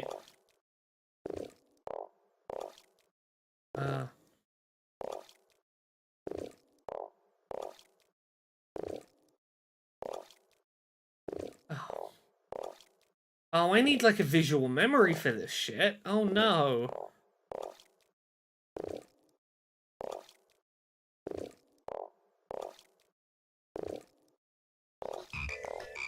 Okay.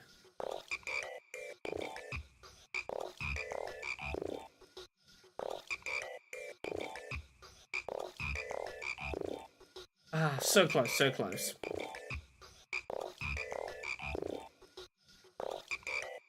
Haha! Okay.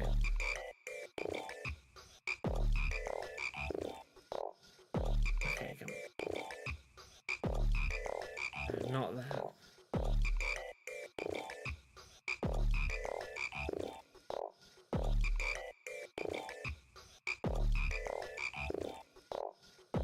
Can I hop onto the reed there, or is it?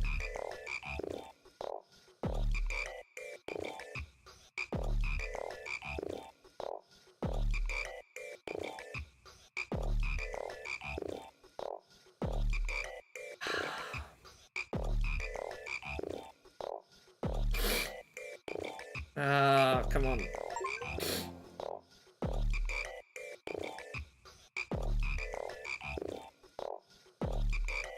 No. Hey.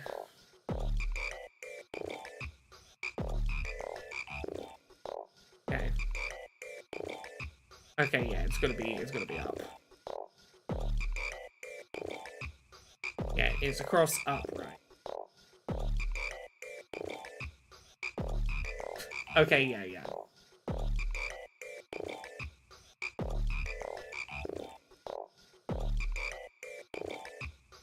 No, it's gonna be down. Okay.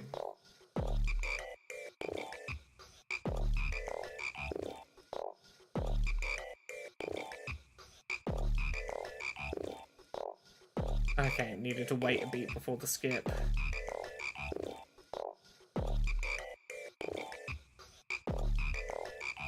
No, having to do the doubles is throwing me off the timing. Ah.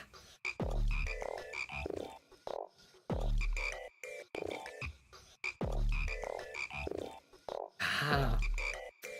You can't change up my timings on me. That's unfair. You gotta let me settle into a rhythm.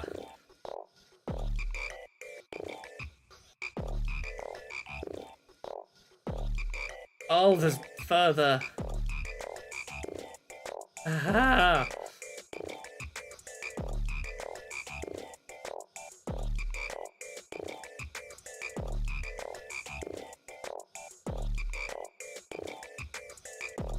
Okay. Wait and watch, wait and watch.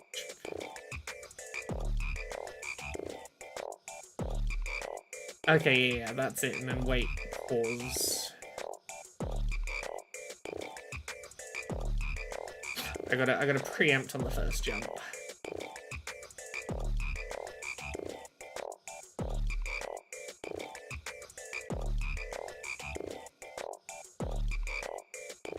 Oh, fuck you, kid.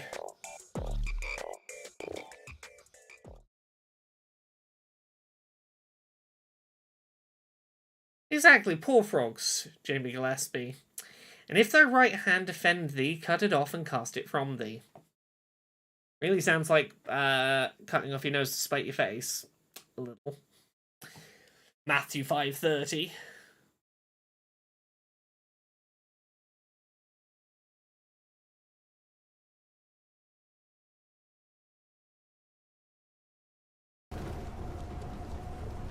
I feel like we are quite close to the end of this.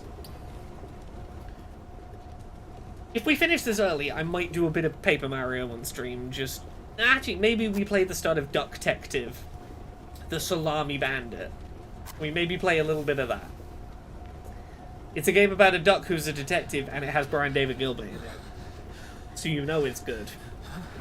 Quiet. Quiet. It's all good. It's all good. Shh. Lie down. Lie down. Everything's going to be all right. Otherwise you won't. But lie down. Shush. It's against God's plan. You went against God.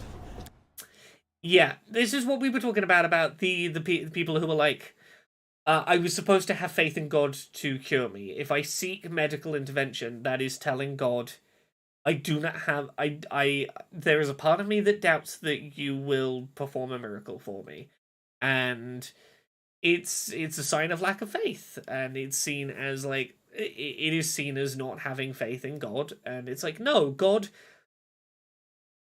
did you the miracle you needed. God put you in the physical proximity to a nun that knew enough to safely amputate your arm and save your life.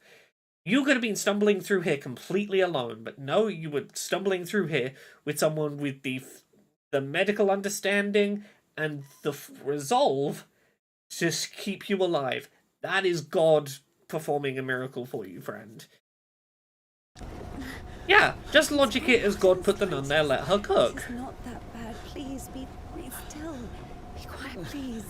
Please. Not that bad, huh? Will it go back? Why not? It's not like it's harder for God to work one miracle than... Yeah.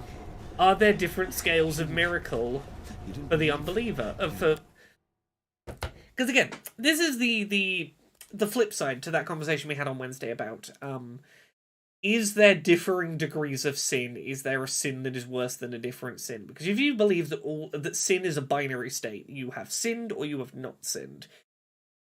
Miracles feel like they're a very similar conversation where it's like, if God can use unlimited cosmic power to perform miracles and occasionally chooses to do so for those who have faith, it's a good question. Why should curing your gangrenous infected arm and growing you a new arm be so different in the realm of miracles? Because, like, if we look at some of the shit that Jesus allegedly was doing when performing miracles, you know, really growing an arm back, not out of the realm of possibility for a god who repeatedly supposedly cured the blind, for example. It gets even more wacky if you start going into the often discarded chronicles of Kid Jesus and the weird mystical shit Kid Jesus was up to. But yeah, exactly. It's if you believe God can cure your gangrenous arm, why do you believe that his power does not extend far enough to grow your arm back? From the start, you were angry that a miracle could happen to me. To a person like me. Why would she be upset that you could have a miracle? None left. All this time, this wasn't just empty talk. I know. All this philosophy. Joyce, God doesn't talk to me anymore since I met you. God doesn't talk to me anymore since I met you. Leave me. I'll be on my own. Sorry. Touch me. Look, sir, I'm gonna posit a solution to an explanation for that to you. God is more likely to talk to you when you are in desperate need of help and alone than when you are in desperate need of help but with someone with you who knows what they're doing. Because for a lot of the time, and this is certainly not all the time and certainly not for every religious person, but prayer and religious experiences, and specifically experiences of directly feeling you have been spoken to by God, that God has spoken to you, are more likely to happen when you are in a situation, statistically, where you have no other support network and God is the only thing you can rely on and hope on and look to for answers. Statistically, those are the times when you are more likely to hear God speak to you. And when you are no longer alone and you have someone physically there to go on the journey with you, you are less likely to hear God speak to you.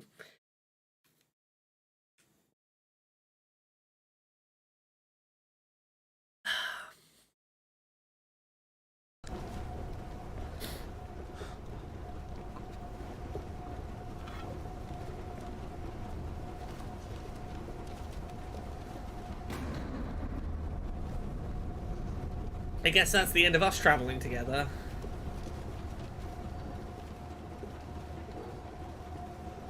Yeah, Jamie Gillespie in the YouTube chat says, is God willing to prevent evil but not able? Then he is not omnipotent.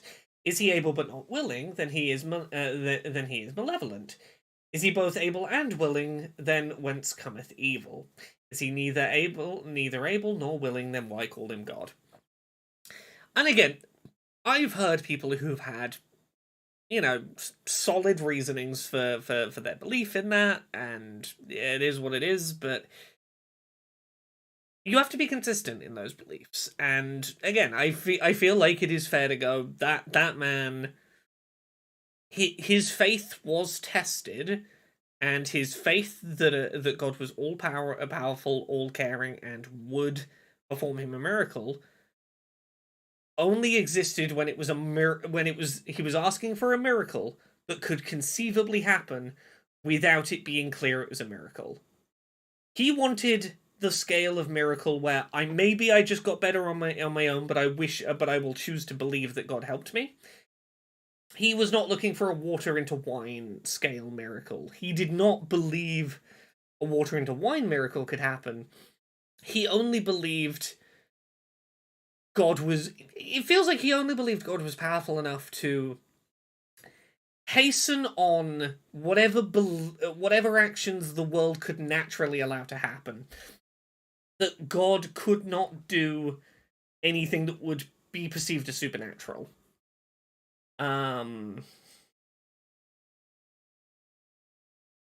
Yeah, Mega Turtle Sol in the YouTube chat says, faith is very intense about don't fix it yourself. God is very clear. Don't you fucking dare expect me to do miracles. You don't know me. Yeah. Again. Alright. Can I call the lift back down, or do I have to find my own way somewhere out here?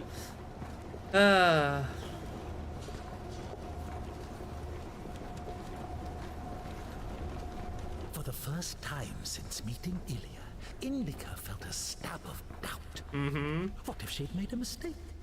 What if she had done something wrong? Hey, what Satan. If the Kudyets wouldn't work? Why was every step on her road to God drawing her closer to the devil? I did everything correctly. You know why it's bringing you closer to the devil? It's because you are existing outside of the routine. You are separating yourself from the routine and the people and the things that reinforce the belief. And outside of that context, you will gain new questions, and it will test your faith in as much as you either will find answers to those questions that are satisfactory to you, or you won't. And you will. Otherwise, he would have died from sepsis. You will either be stronger in your faith or If he didn't, lesser in your he's faith healed, afterwards. A miracle. Wouldn't feel good, would it? That means he was indeed talking to God and earned his absolution. God, please. Talk to me this one time. How did I go against you? This has got to be rough. Not only is Satan talking to you, but God is not only not talking to you, it sounds like he's never spoken to Indika. Please talk to me this one time, God. Is it in my power to intervene in your design? Is this a part of your plan? Is this how it's supposed to be? He will be all right. The arm will heal. Ilya will live.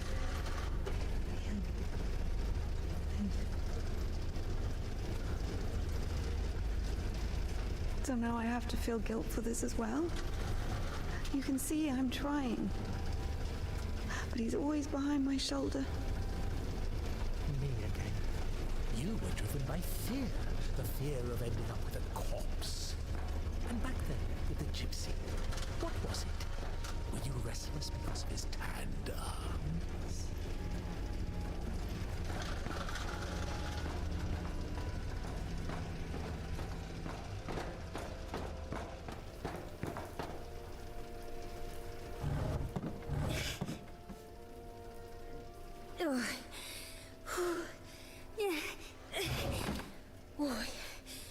I'll talk about this. I sort of hinted at this on Wednesday's stream last week, but I know the last time I, sincerely prayed to the Christian God, and it was not that long ago in the grand scheme of things. It was when I was in hospital recovering from lower surgery, and was, 3 days deep into real rough pain and emotional turmoil and lack of sleep.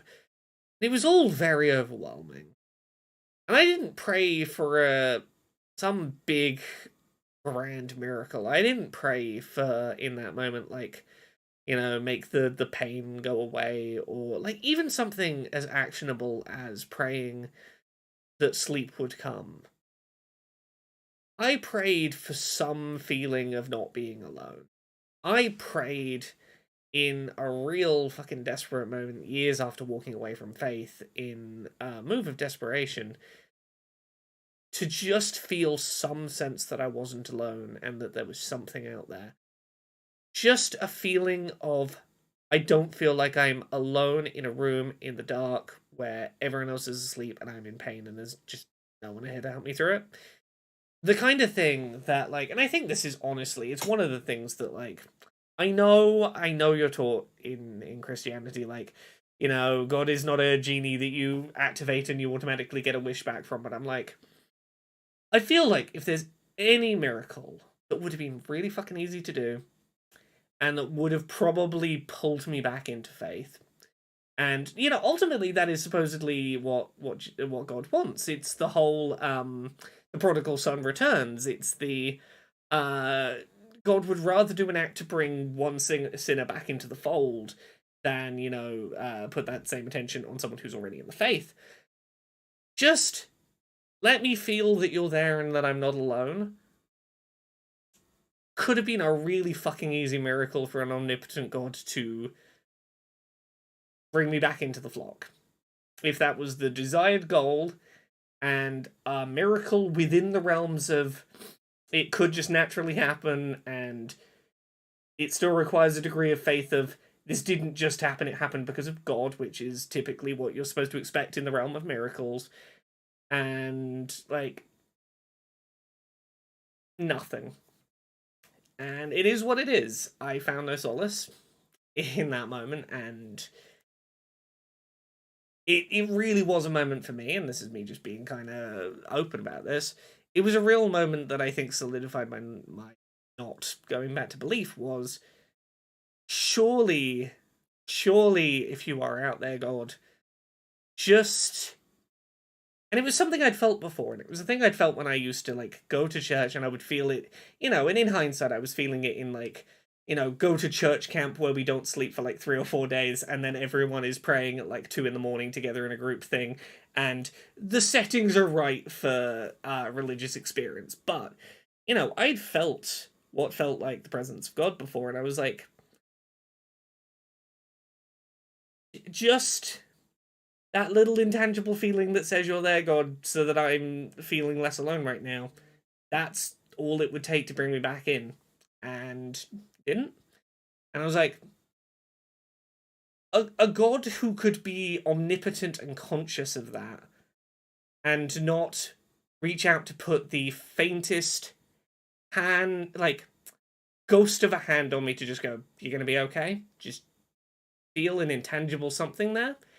It's hard to believe in that moment. It's like, it is really, I think, the moment that my faith died. It was the, like, it feels like there's no coming back to a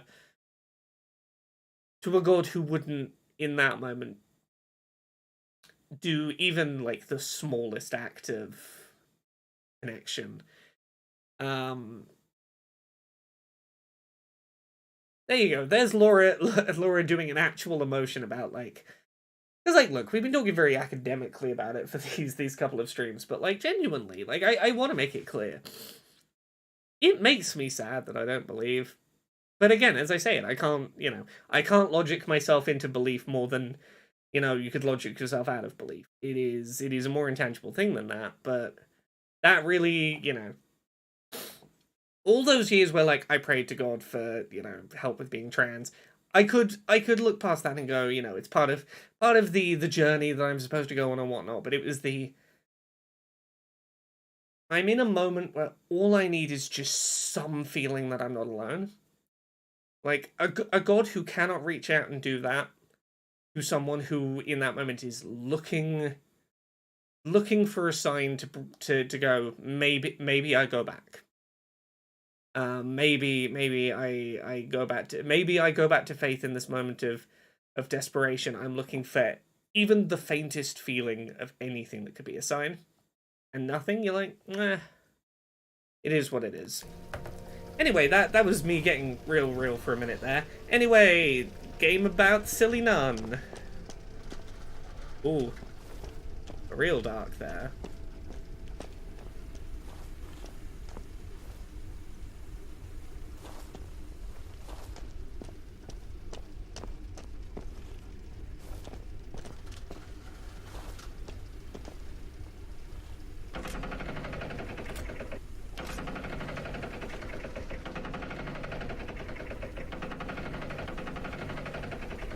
That goes like all the way up.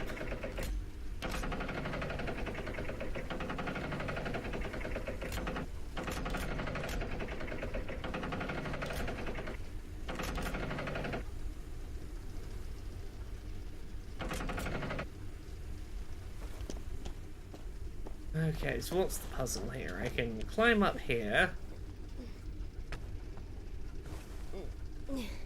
Climb up to here, climb up to here. I don't know what purpose this soul serves yet. Around we go.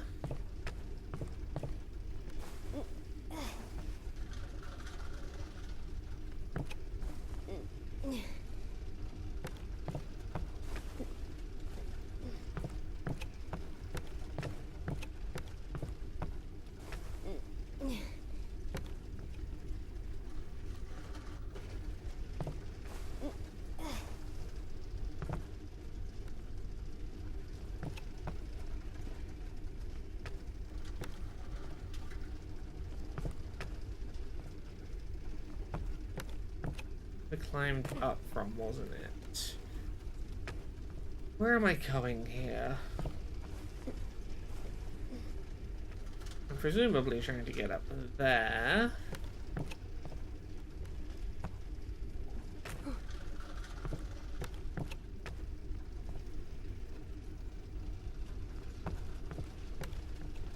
Where I came from.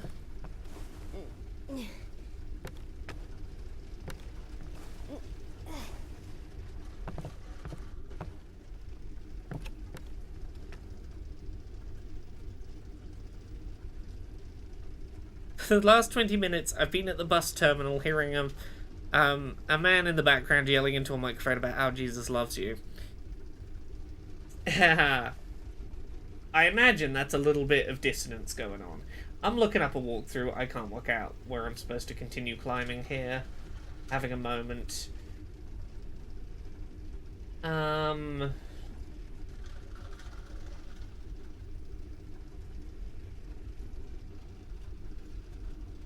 Hover upwards twice at the midway point, then you climb to higher areas. Oh, did I climb to the wrong? Did I put the elevator to the wrong bit?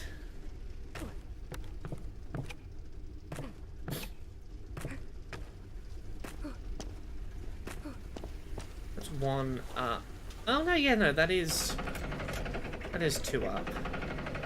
But it's one. Yeah. That is where I put it. Oh. I wasn't supposed to keep climbing up. Okay, I was supposed to go a little up.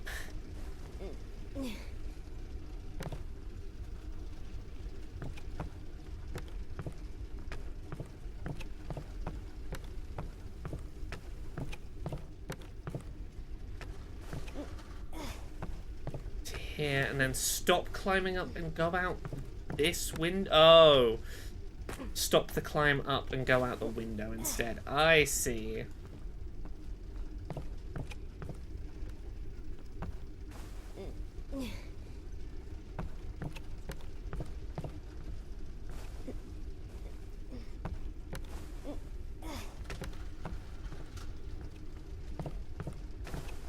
Damn, having dead ends.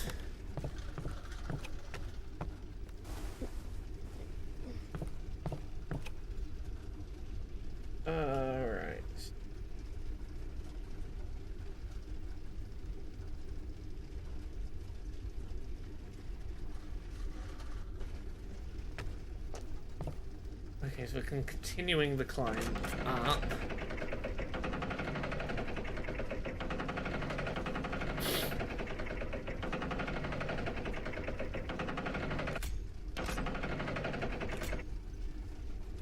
Presumably to here.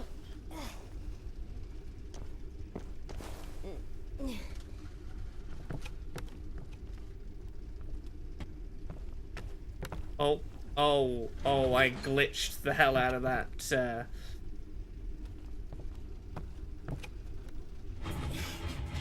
box.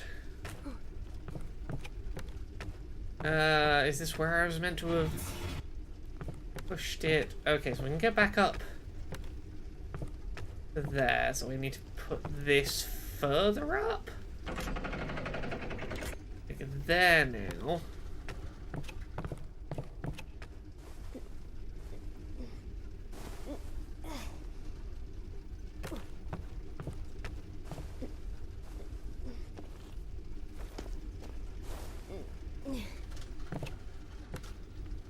I see another lever. And an an exit! I'm out. Temple of John of Damascus. The one from the poster was towering over Indika. She was consumed by anxiety more and more. What if she was late? What if they realized who she was and wouldn't let her in? What if she was not worthy of a miracle?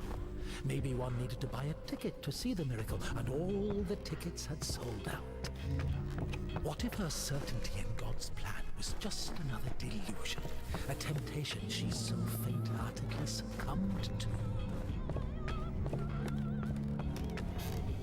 I feel like if a literal nun showed up to the church of St. John Damascus, regardless of whether, like, technically they'd sold out or, like, you know, run out of tickets or whatnot, you'd have to let the nun in, right? You'd have to go, sure, we let in the nun. That's true, right, possibly left.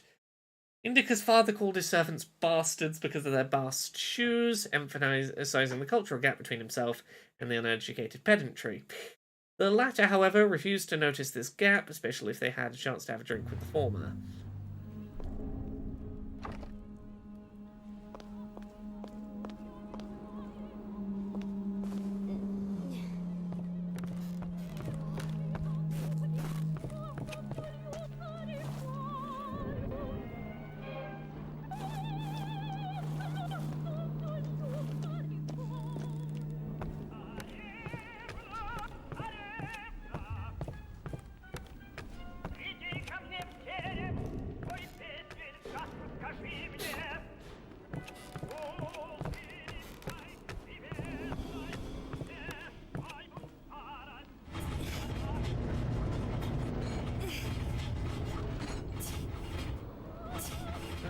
Oh, okay.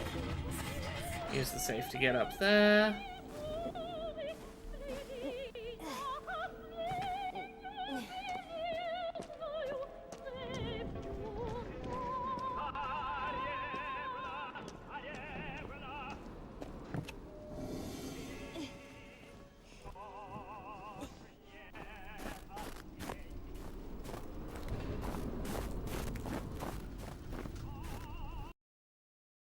Samovar, the Last Supper. Huh, how corny.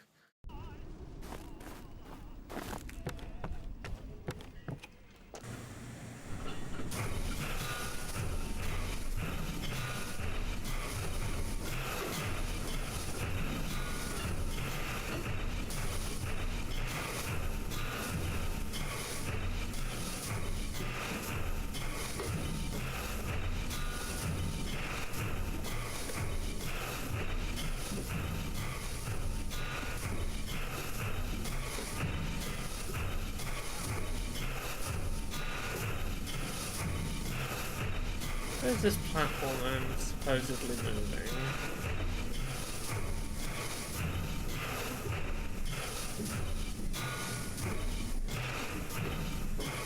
Am I breaking this machine? And winding it too far?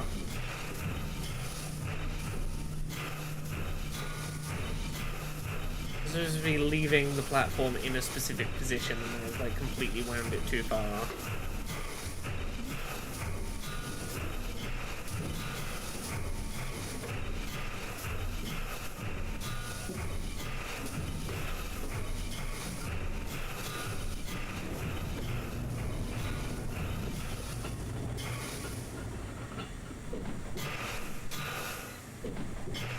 Platform is there. I see it now.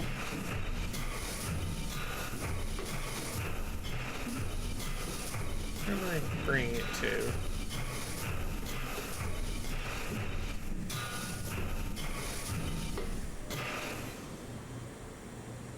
Where am I meant to be moving the platform to?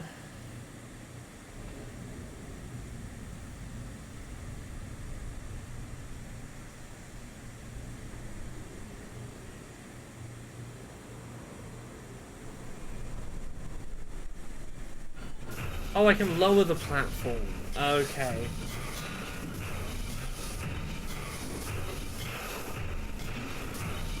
Right down there. Ah. Didn't realize I could move it up and down.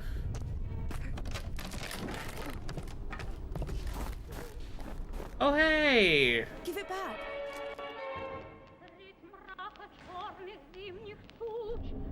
You read it?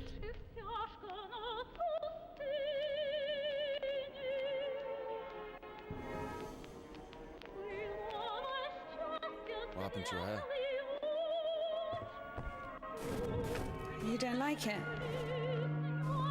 The prioress cut it as punishment. It wasn't a big deal. I burned Father Sergei's Felonian.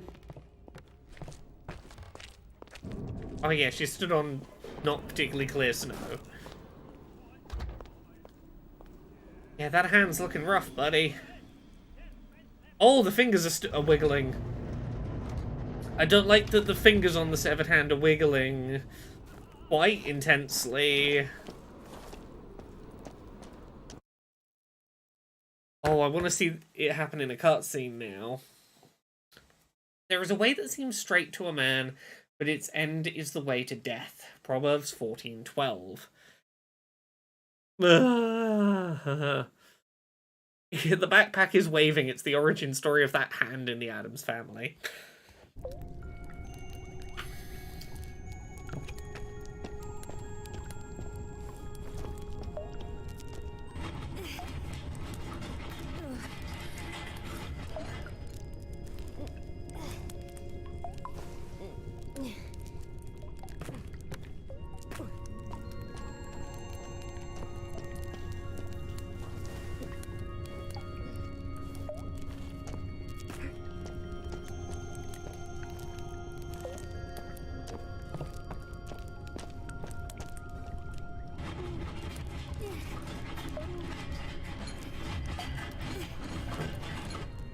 Walks through.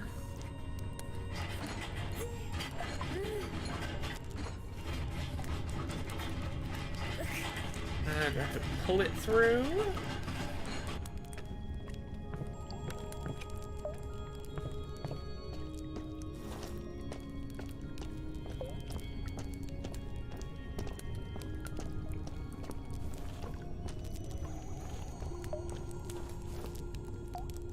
Yeah, it looks like there's an edge, but what am I trying to use this to clamber up here, maybe?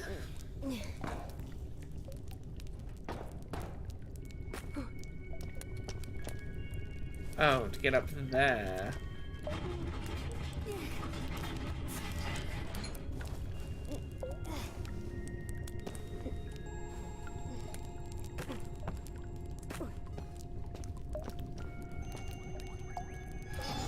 Okay. It feels like I'm trapped in a loop here, so I was just What a pity.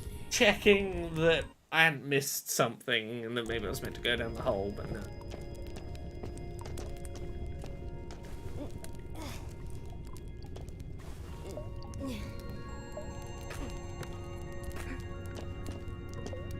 Yes.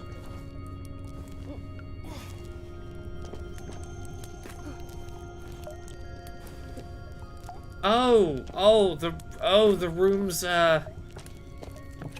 rotating.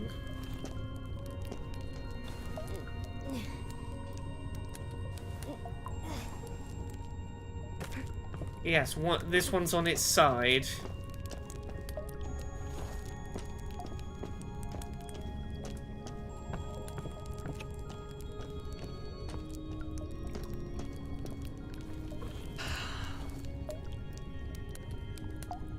Oh, gosh.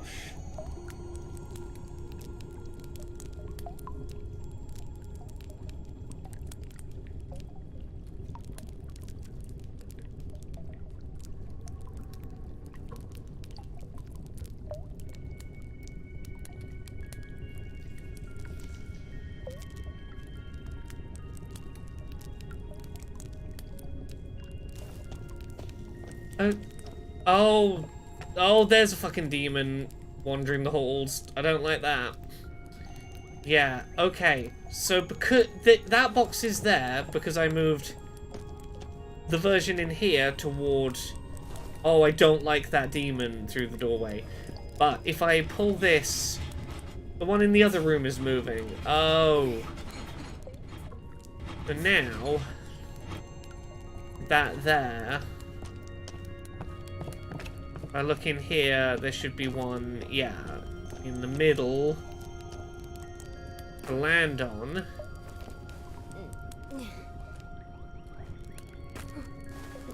Oh, that puzzle hurt my brain for a second there.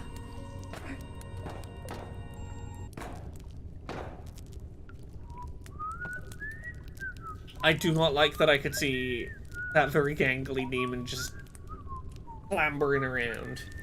Oh.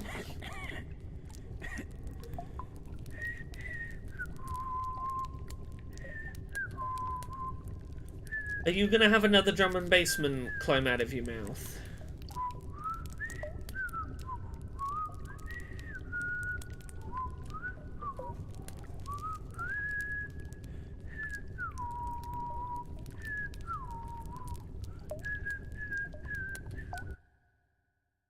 That was a little too intimate. I'm not good with that much eye contact, please.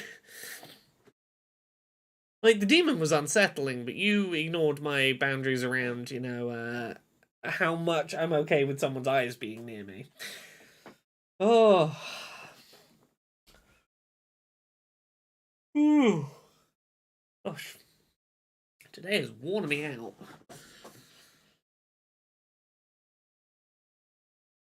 Oh, I'm sorry the whistling got you, Incompetent Hero.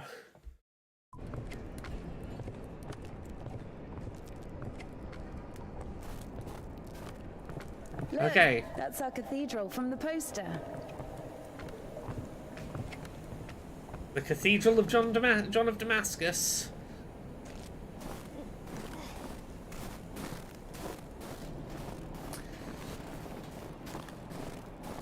Time to find where this road of faith will lead. I hate to predict where this is going, but Indika, if you have put, like, whether your faith is going to stay strong or not on whether or not a miracle will happen when you get to this place of religious importance, I hate to tell you, your faith is not in a great place.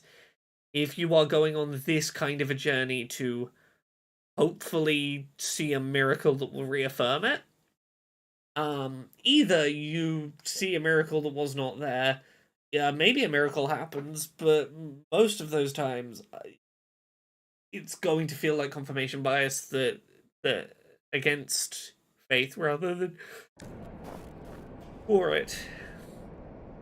Hand, are you still wiggling? You are. You're still wiggling quite a lot. Occasionally looking like it's doing the middle finger.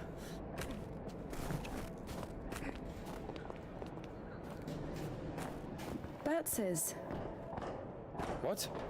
The tavern you were talking about. There it is, below. Yeah.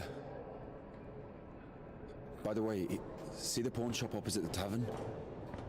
Its owner is Naum Batz, Ephraim's brother. They've always hated each other, and yet depended on each other. Naum was buying stolen stuff from the vagrants, who would then go to Ephraim to spend the money on shitty wine and whores. And Ephraim's spoons would often end up in Naum's shop. We used to call them the Batshit Brothers. Why don't they like Batshit each brothers. Because each of them thinks that the other brother is richer. other? Soon you'll be able to play a concert there again. I want to see it, yes? You chopped off one of his arms. He's probably a bit concerned he's not going to be able to play guitar anymore. You know, he might be able to find a way, but I think right now that's the wrong thing to say to him because he's going, you chopped off my good guitar playing arm.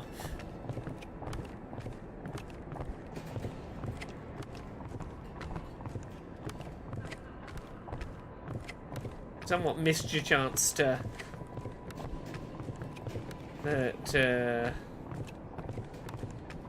and like, look, yeah, XBB, you are correct. The arm was not in a state where it was going to be able, like, where he was going to survive and be able to play guitar using that arm. But that's probably not how he sees it. He probably sees you chopped off my arm. It's your fault.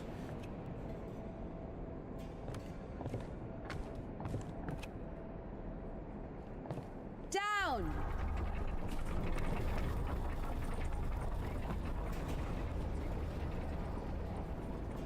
Gangrene Ant's character.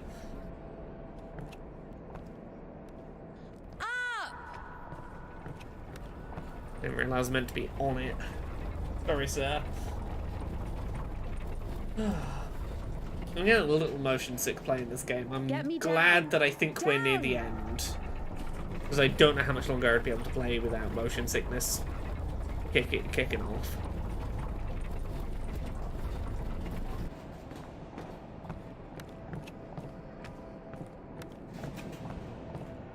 Let's see.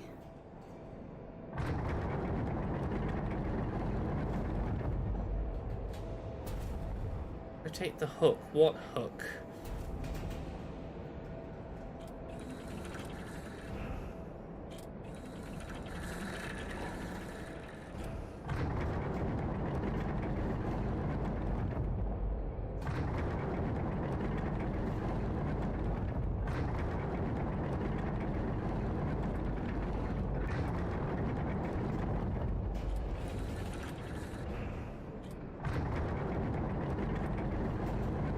What am I missing here? I'm missing something. Too sleepy for... Oh, is there like a crane somewhere?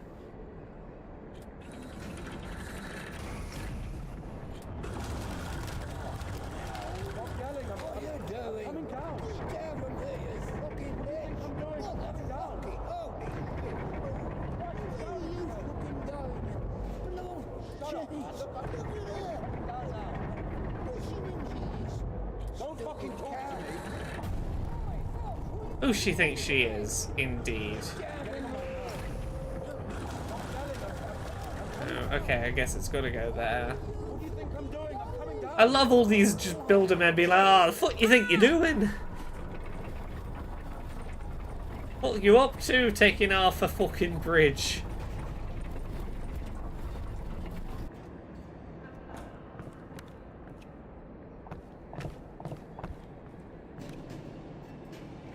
Indika, no! Oh, no, that was apparently not right. Oh well. Well, let's, I guess, try that again.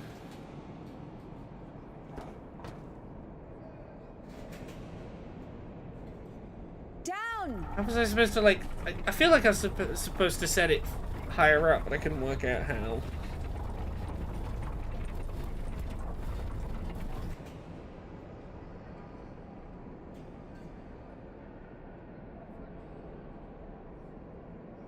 Oh, okay. I think there's way more stuff going on than I thought.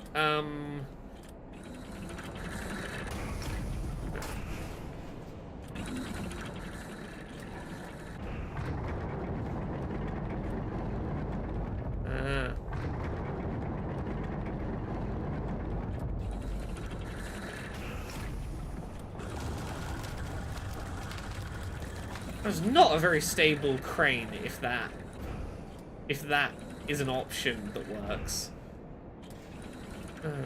Right.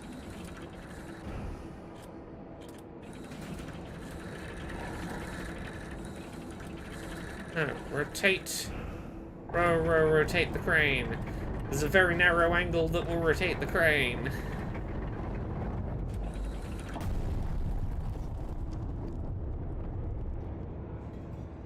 No, wrong. Okay, wrong piece in wrong order.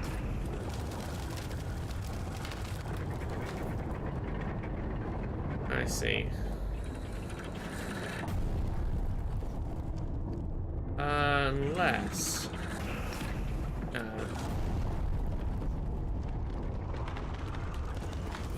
how do I... Right. Rotate the pieces, so...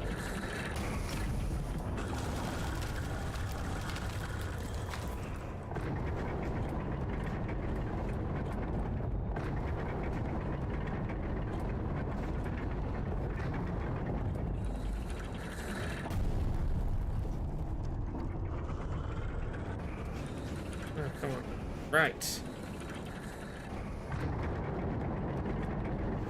Can I use D-pad instead? That feels like it'd be more accurate, yeah.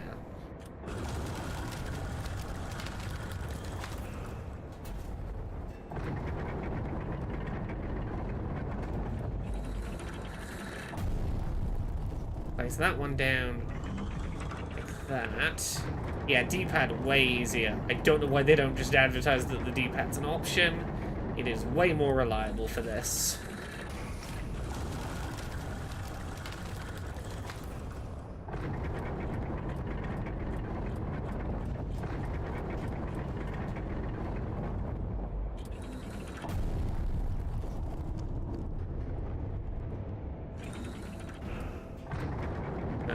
Okay. Maybe I put the wrong piece in rotated.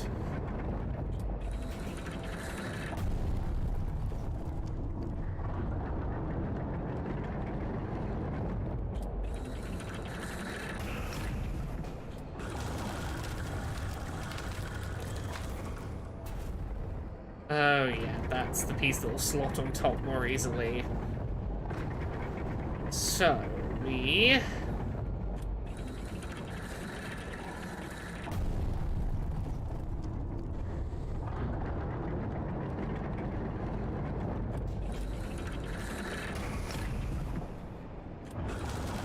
rotate this piece 90 degrees.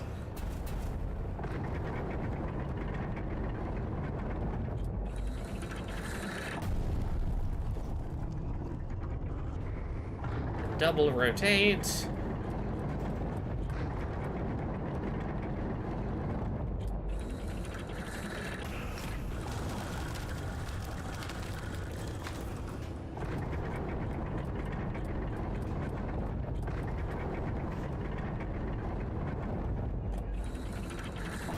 Aha! Sorted. Minigame achieved.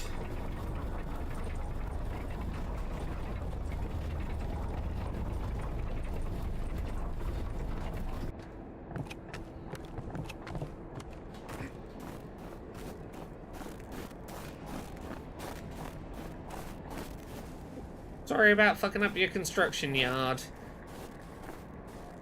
builders.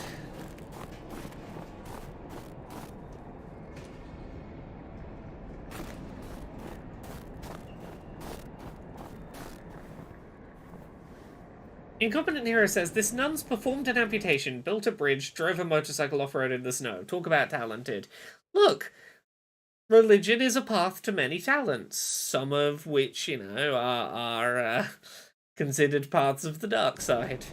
Wait, can we do that?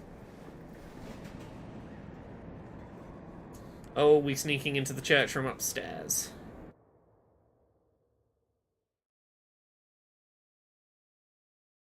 Where I truly say to you, if you have faith the size of a mustard seed, you will say to this mountain, move from here to there, and it will move.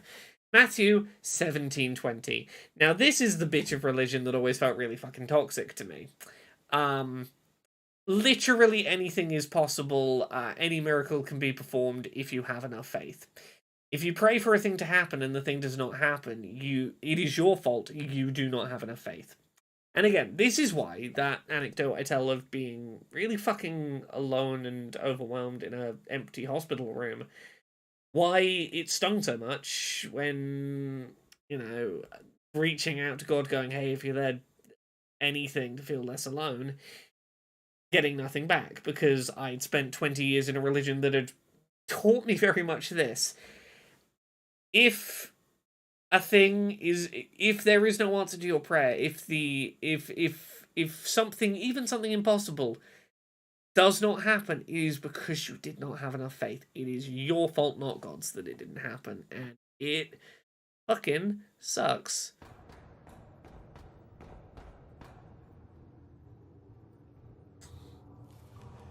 If God ignores your pleas for comfort, it's your fault for not believing enough.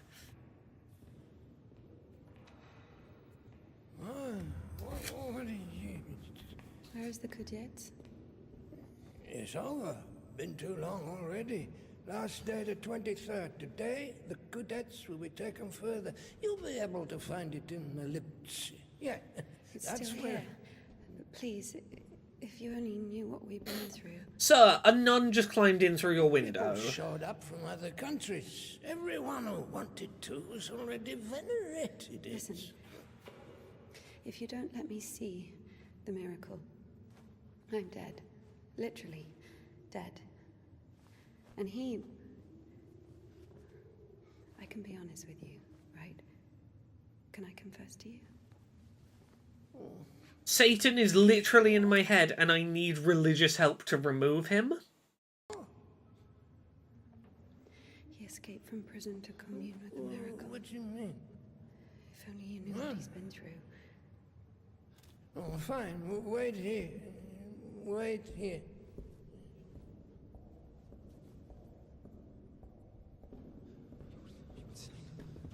Did you tell him everything? Don't The man worry. of God. A priest will never break the seal of confession. I don't know about that. Confession is not as anonymous as you are often led to believe. What did he tell you? There he is. There he is. No, we were just joking around. He has a knife. Don't come closer. He only has one arm. No way, he's got a knife. Just like a... Oh yeah, the hand's wiggling in the cutscene now, yep. Oh my God! Shoot him! Sir, you just struck a nun.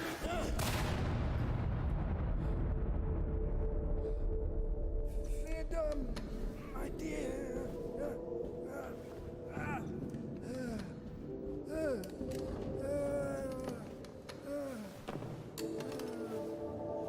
Hey, it's here. The cadets. If a priest could not be saved, if his faith was not enough for him to be spared,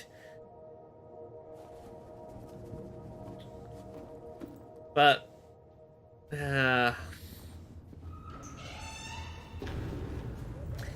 this is such an interesting game. I am absolutely fascinated by this game.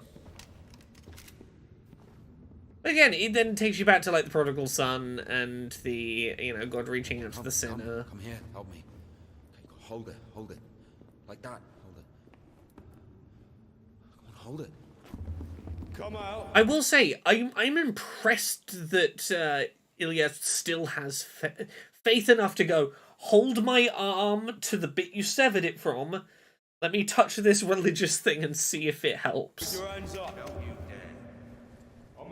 Like, it is, I think he took to heart what Indika said, because she said, like, what, is God not powerful? You went to God for a miracle, but he's not powerful enough to do this one. Where she was saying that as, like, a sarcastic retort, the way that, like, Satan had sort of been talking to her this whole time, I think he really took it on board and went, no, yeah, you're right. If I have faith that he could heal my arm when it was ill, I should have I should have equal faith that he can reattach it or regrow it now that it's severed. He really does seem to be having this parallel journey of, despite them going through the exact same events, he is growing in faith while she is falling. One, don't you dare. This is only ground.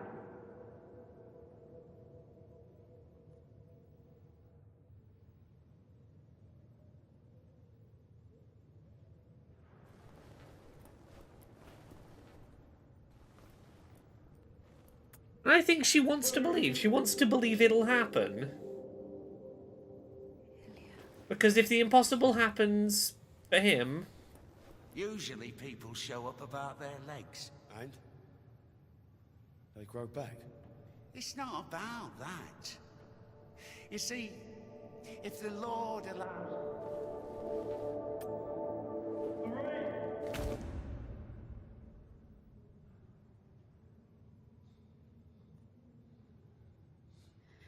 Enough. Let it go.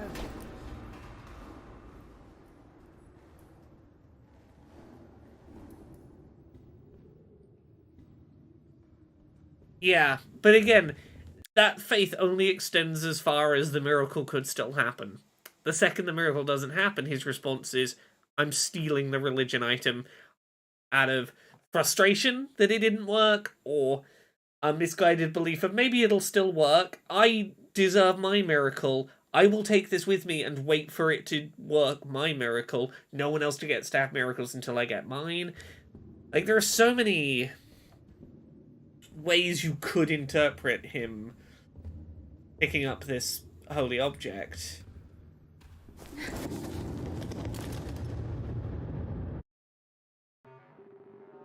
Oh my god, what have we done? We can't see each other anymore. Why not? I'm getting married. This isn't my decision. What can I do? Run away with me. Wander around a gypsy tribe. No, just the two of us. We'll go to the city. How will we earn a living? Oh, steal from the father to have money to start a new life together.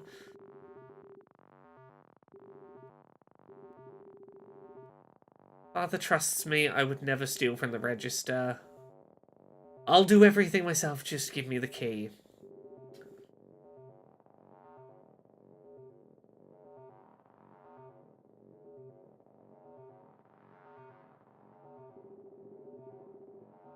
And that's who steals our bikes.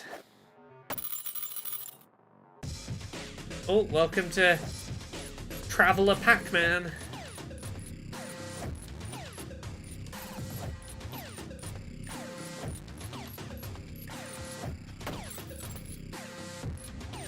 Okay, not an automatic loss if you drop some of the coins.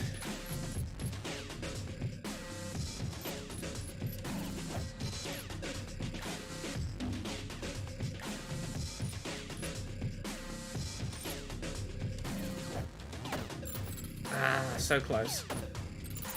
We're so bloody close.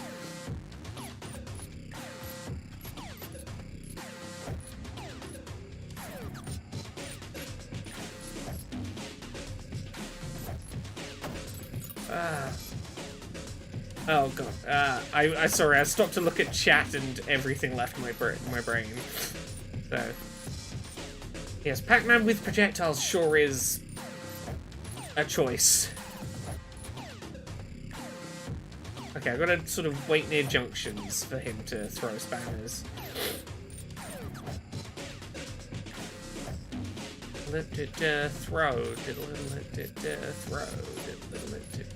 Throw, oh, got me. Okay.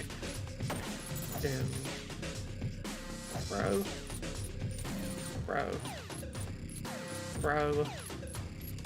Throw. Throw. Throw. Throw. Throw. Throw.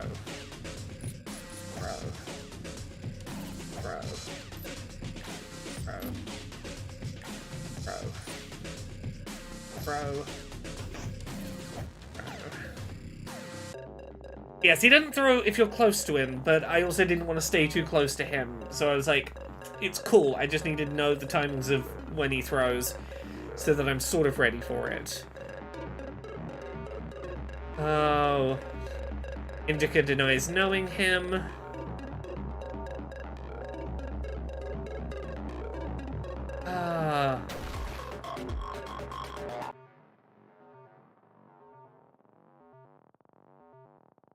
Fucking hell, Dad.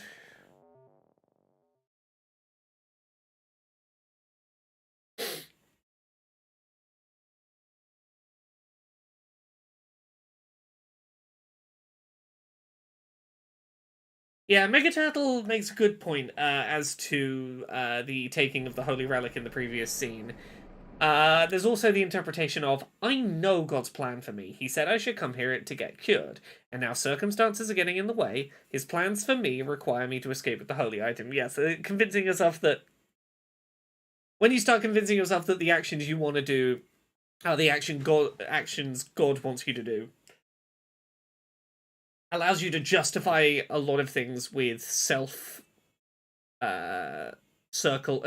logic. Oh. Mother, have got to help me who is strong hope in thee. Implore thy son that he may place me on his right hand, unworthy as I am, when he sits to judge the living and the dead. Amen. Ever heard of Makar, the Sideman? There was a lot about him in the papers, but only after he was hanged. 7 kids lost their heads because of his scythe. What? Well, he chopped them off. Are you comparing him to me? Well, no. No, I think Makar is something of a saint. Listen, let me tell you. Makar had 3 kids, all of them boys. One day, he dropped something on his youngest, a wagon or a wardrobe or something.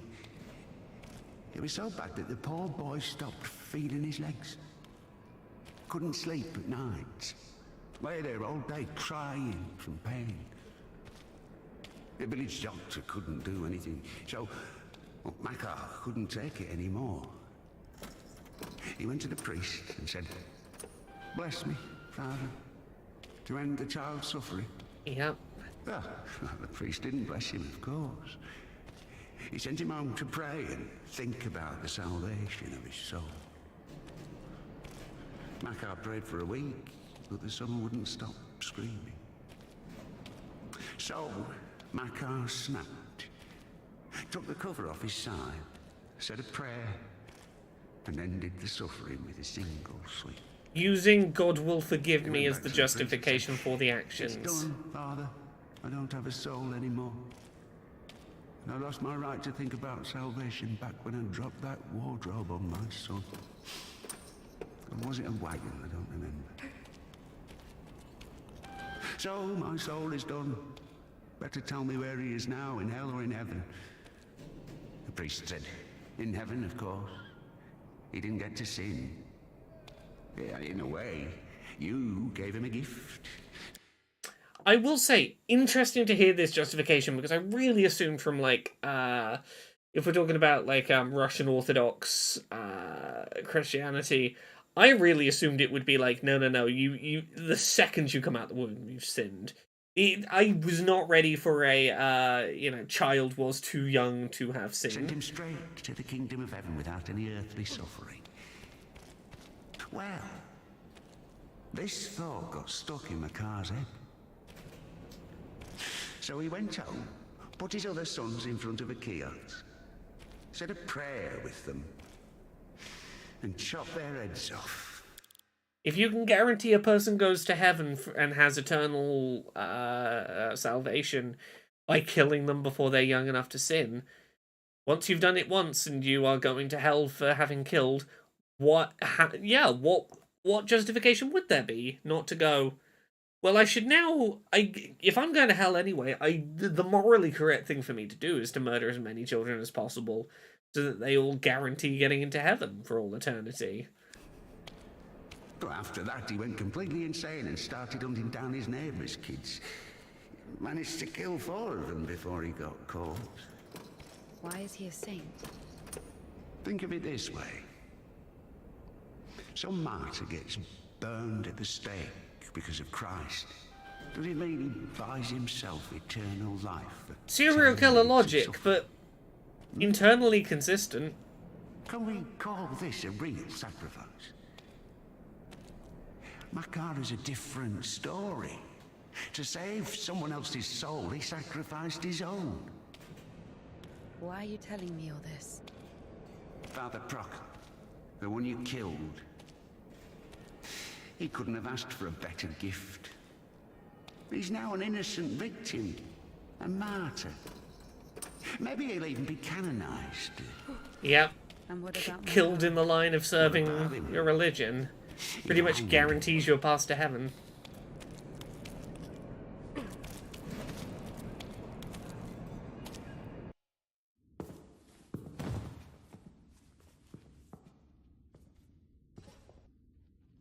And what will happen to me?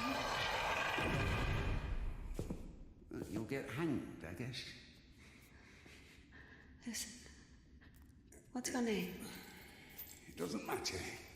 Need something? Doesn't matter indeed. Listen, we didn't kill Father Buckle. Let me go. Don't taint your conscience with sin. I'll repay you. And what exactly can you repay me with? Well, what do you want? What do I want? Come closer. Come on. Ooh. Turn around. What? Turn around. Up, up. Come on.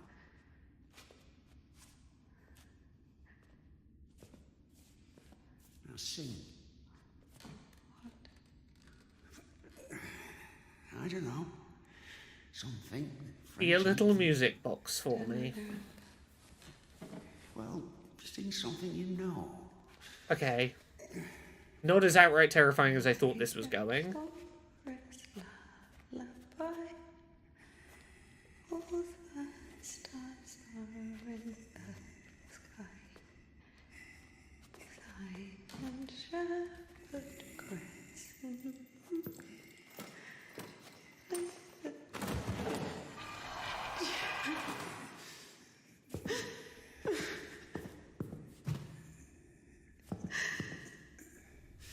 Oh, come on.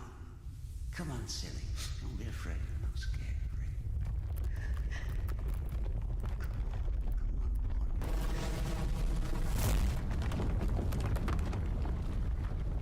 Oh, all of our good Christian points going away.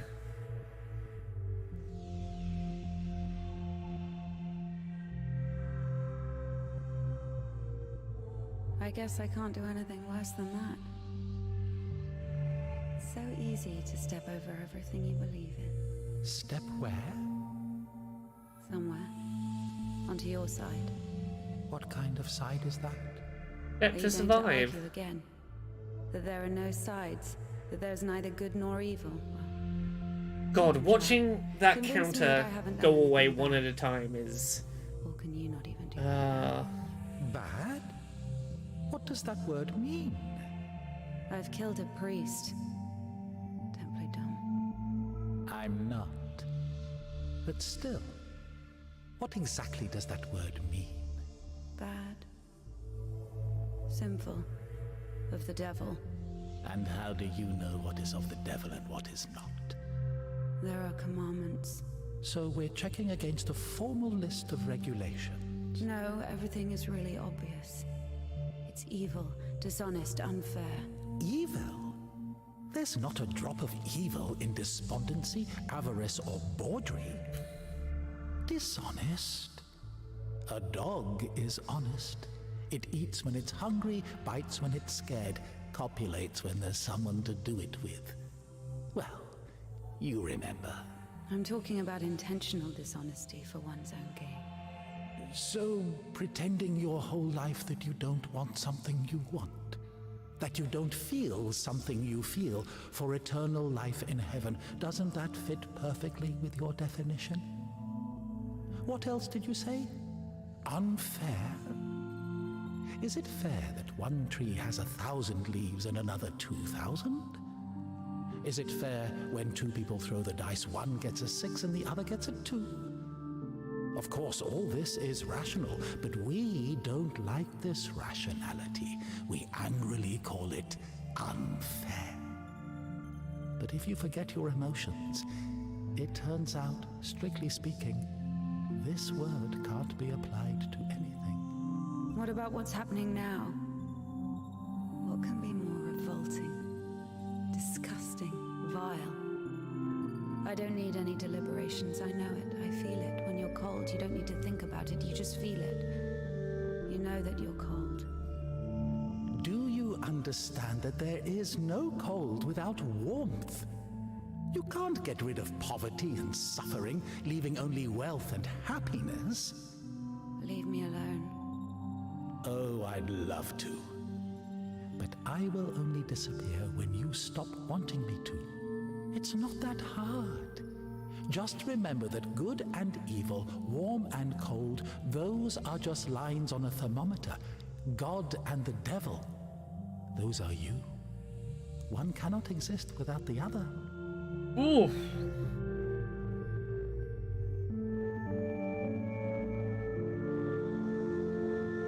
This is really reminding me of a piece of music. It is a real tonally not appropriate song. I'll talk about it in a bit. After this, let's say, complete exposure, no, you can't. No, of course not. Fear not earthly justice, but that of heaven.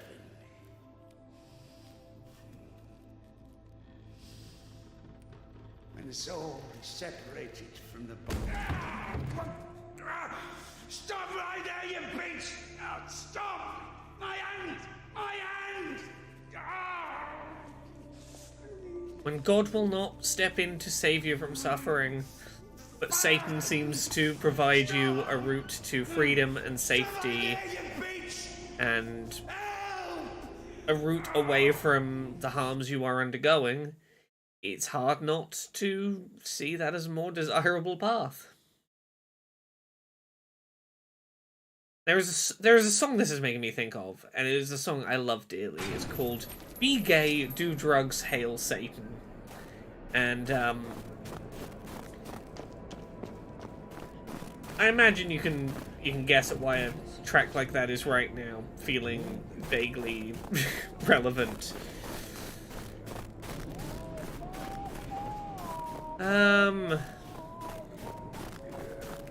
Yes, Satan dropping the cupboard on the person really was quite fucking beautiful symmetry.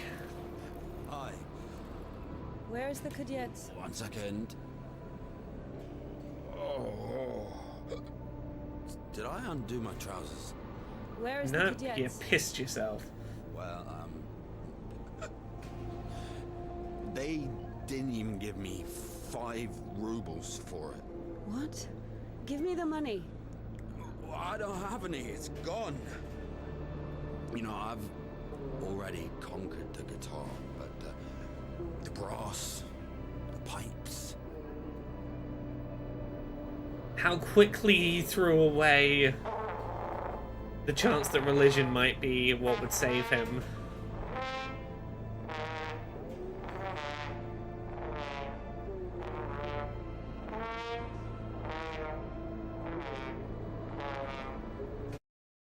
Oh gosh. Gosh, this game.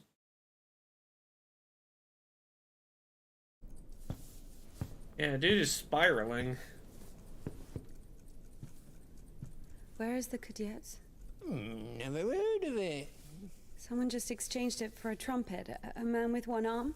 Oh, you are extremely lucky. This is exactly what you're looking for. An amazing artifact of unspeakable, wondrous power. Just 25 rubles. What do you mean, 25? You got it for 5. 20 for everything. Hey, whoa, One second, I just need to have a look. You can look, but don't touch. What? What did you sell me, you scumbag? Oh, damn. Hold on. It doesn't even fucking work. Puke in it or something? Good. Oh. Get your ass Oh. Get off me. What do you mean? Oh, this is... Oh.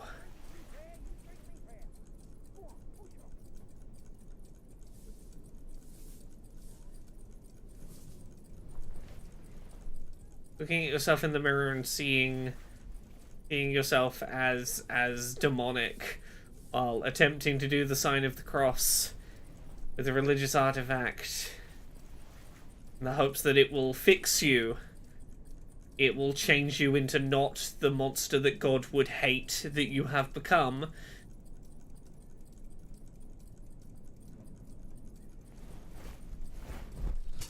This is all feeling very real.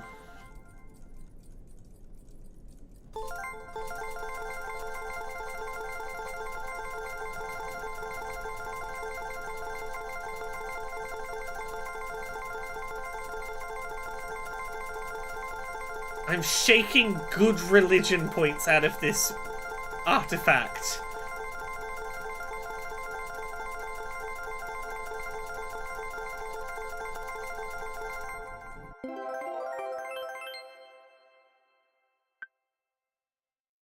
Guilt and shame,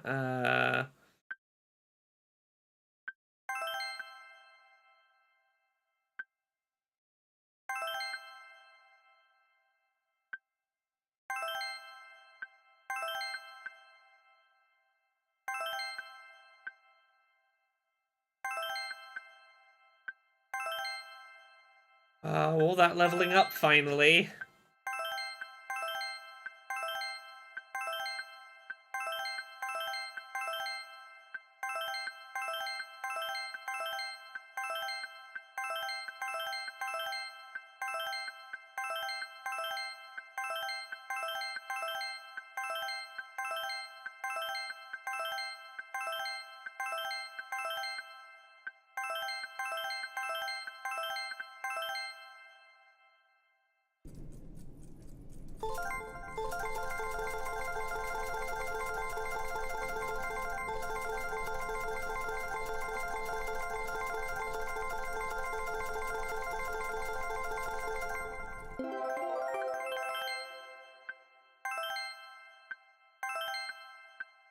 More guilt, more regret, more humility.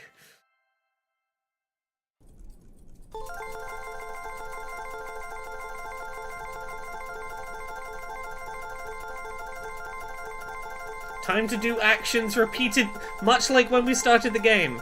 Time to do an action repeatedly, not because there's any inherent worth in it, but because it's making the religion number go up. Squidder's time, we are 4 hours into an adventure where there is no explaining how we got here. This has largely been a very serious game about a nun having conversations with Satan as her religious faith falls apart. But right now, we look like a demon in the mirror, and we are shaking a religious artifact to get religion points out of it, because...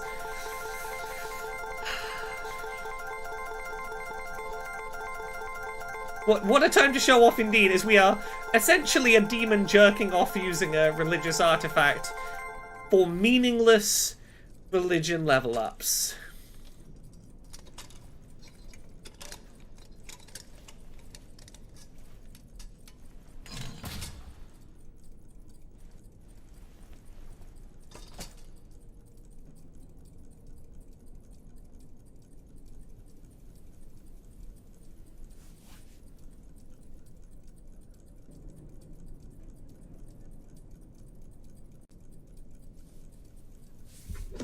And the trick is you open it up and realize there is nothing inside. It is a piece of metal.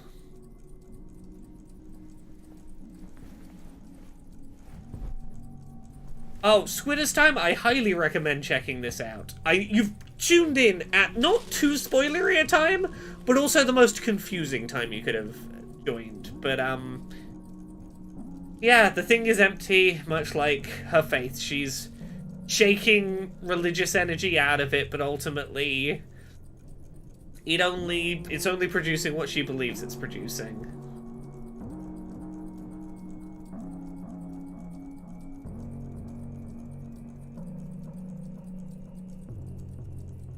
Yep, and now the religion points meter is just gone. This is the loss of faith. It's the realization that it's all kind of just not working. I'm assuming the pawnbroker went to go get the trumpet back.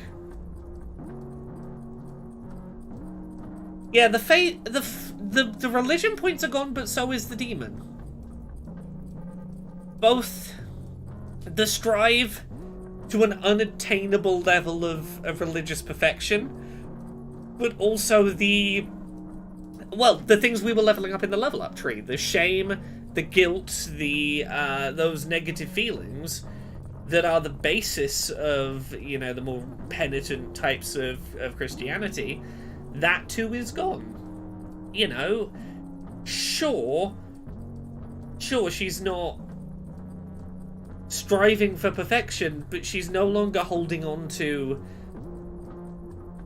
increasing amounts of guilt, shame, etc. that were the basis of her religious belief. And there is probably something very liberating about freeing yourself of those emotions and not seeing yourself as inherently evil. I can certainly say, as someone that, like, because I was trans, I worried, am I inherently evil because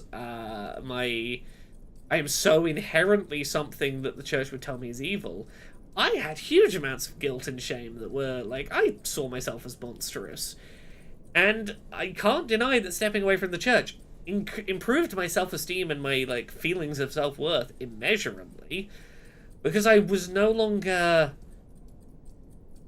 beating myself up over these things that were core to myself, and I was no longer feeling like I was supposed to feel shame and guilt for who I was. And yeah, the fear of religious consequence is gone, but also the idea that, like, I'm not a human, I am a monster. That, like, there is religiously perfect people and there are monsters and there is nothing else, is to go, no, I fell short of perfection, but I'm still human.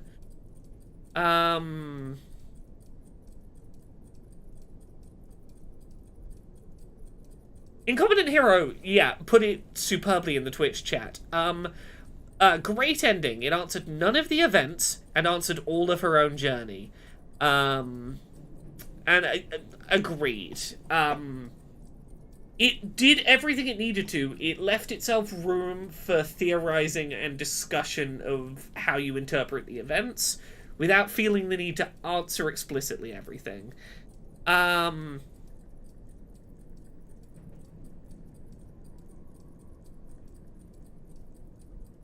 Squidder's Time, my understanding is no. It was a deliberate artistic choice to be weird and creepy and surreal, because, like, the whole opening of this game was deliberately weird, surreal, unsettling, something is not right here, you aren't supposed to be in this space kind of vibes.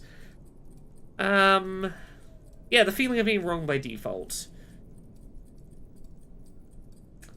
This is a really fucking interesting game. I understand why Steph's got this on Game of the Year territory. This is definitely one of the most interesting short indie things I've played this year.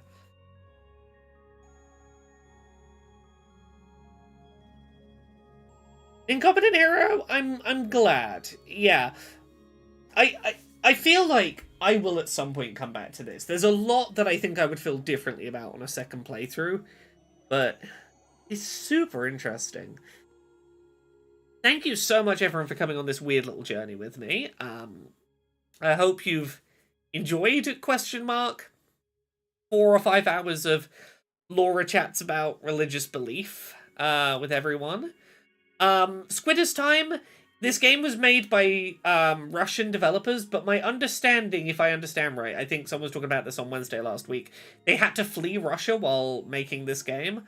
Like, for various reasons, they were not safe to stay in Russia, so they fled to Barcelona and finished making the game over in Barcelona. Which, understandable given the state of Russia right now. Yeah, I'm gonna call it a night for tonight. But before we go, I'm gonna be a real tease. Give me 1 second. I'm gonna show you like 2 seconds of no context accessibility summer showcase from this year of a game that like there's very little chance you will recognize. I'm just gonna give you a couple of seconds to go, ooh, what was that?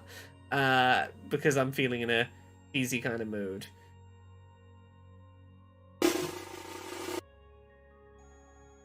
Let me work out what where the thing I want to show you is. I'm gonna mute this entirely, and I think if I go to okay, you should be able to hear me. Here is a couple of seconds of a game. And there's your tiny preemptive tease of the Accessibility Summer Showcase. Tune in on June 7th. Tee hee hee. What was that? Who can say? It's an interesting thing, though. Tune in for 45 minutes of game announcements in like a week and a half. Look, we're doing the fancy edits still. I'm not... It's 7th isn't that far away. It's 11 days away, I think. So, don't you want to know what the heck that game was? Tune in on June 7th, 4 PM UK, 11 AM Eastern, 8 AM Pacific. Like 45 minutes of cool, interesting, weird, little accessible video games and some cool announcements. I'm gonna go get some sleep. Have a good rest of your day, everyone. Bye.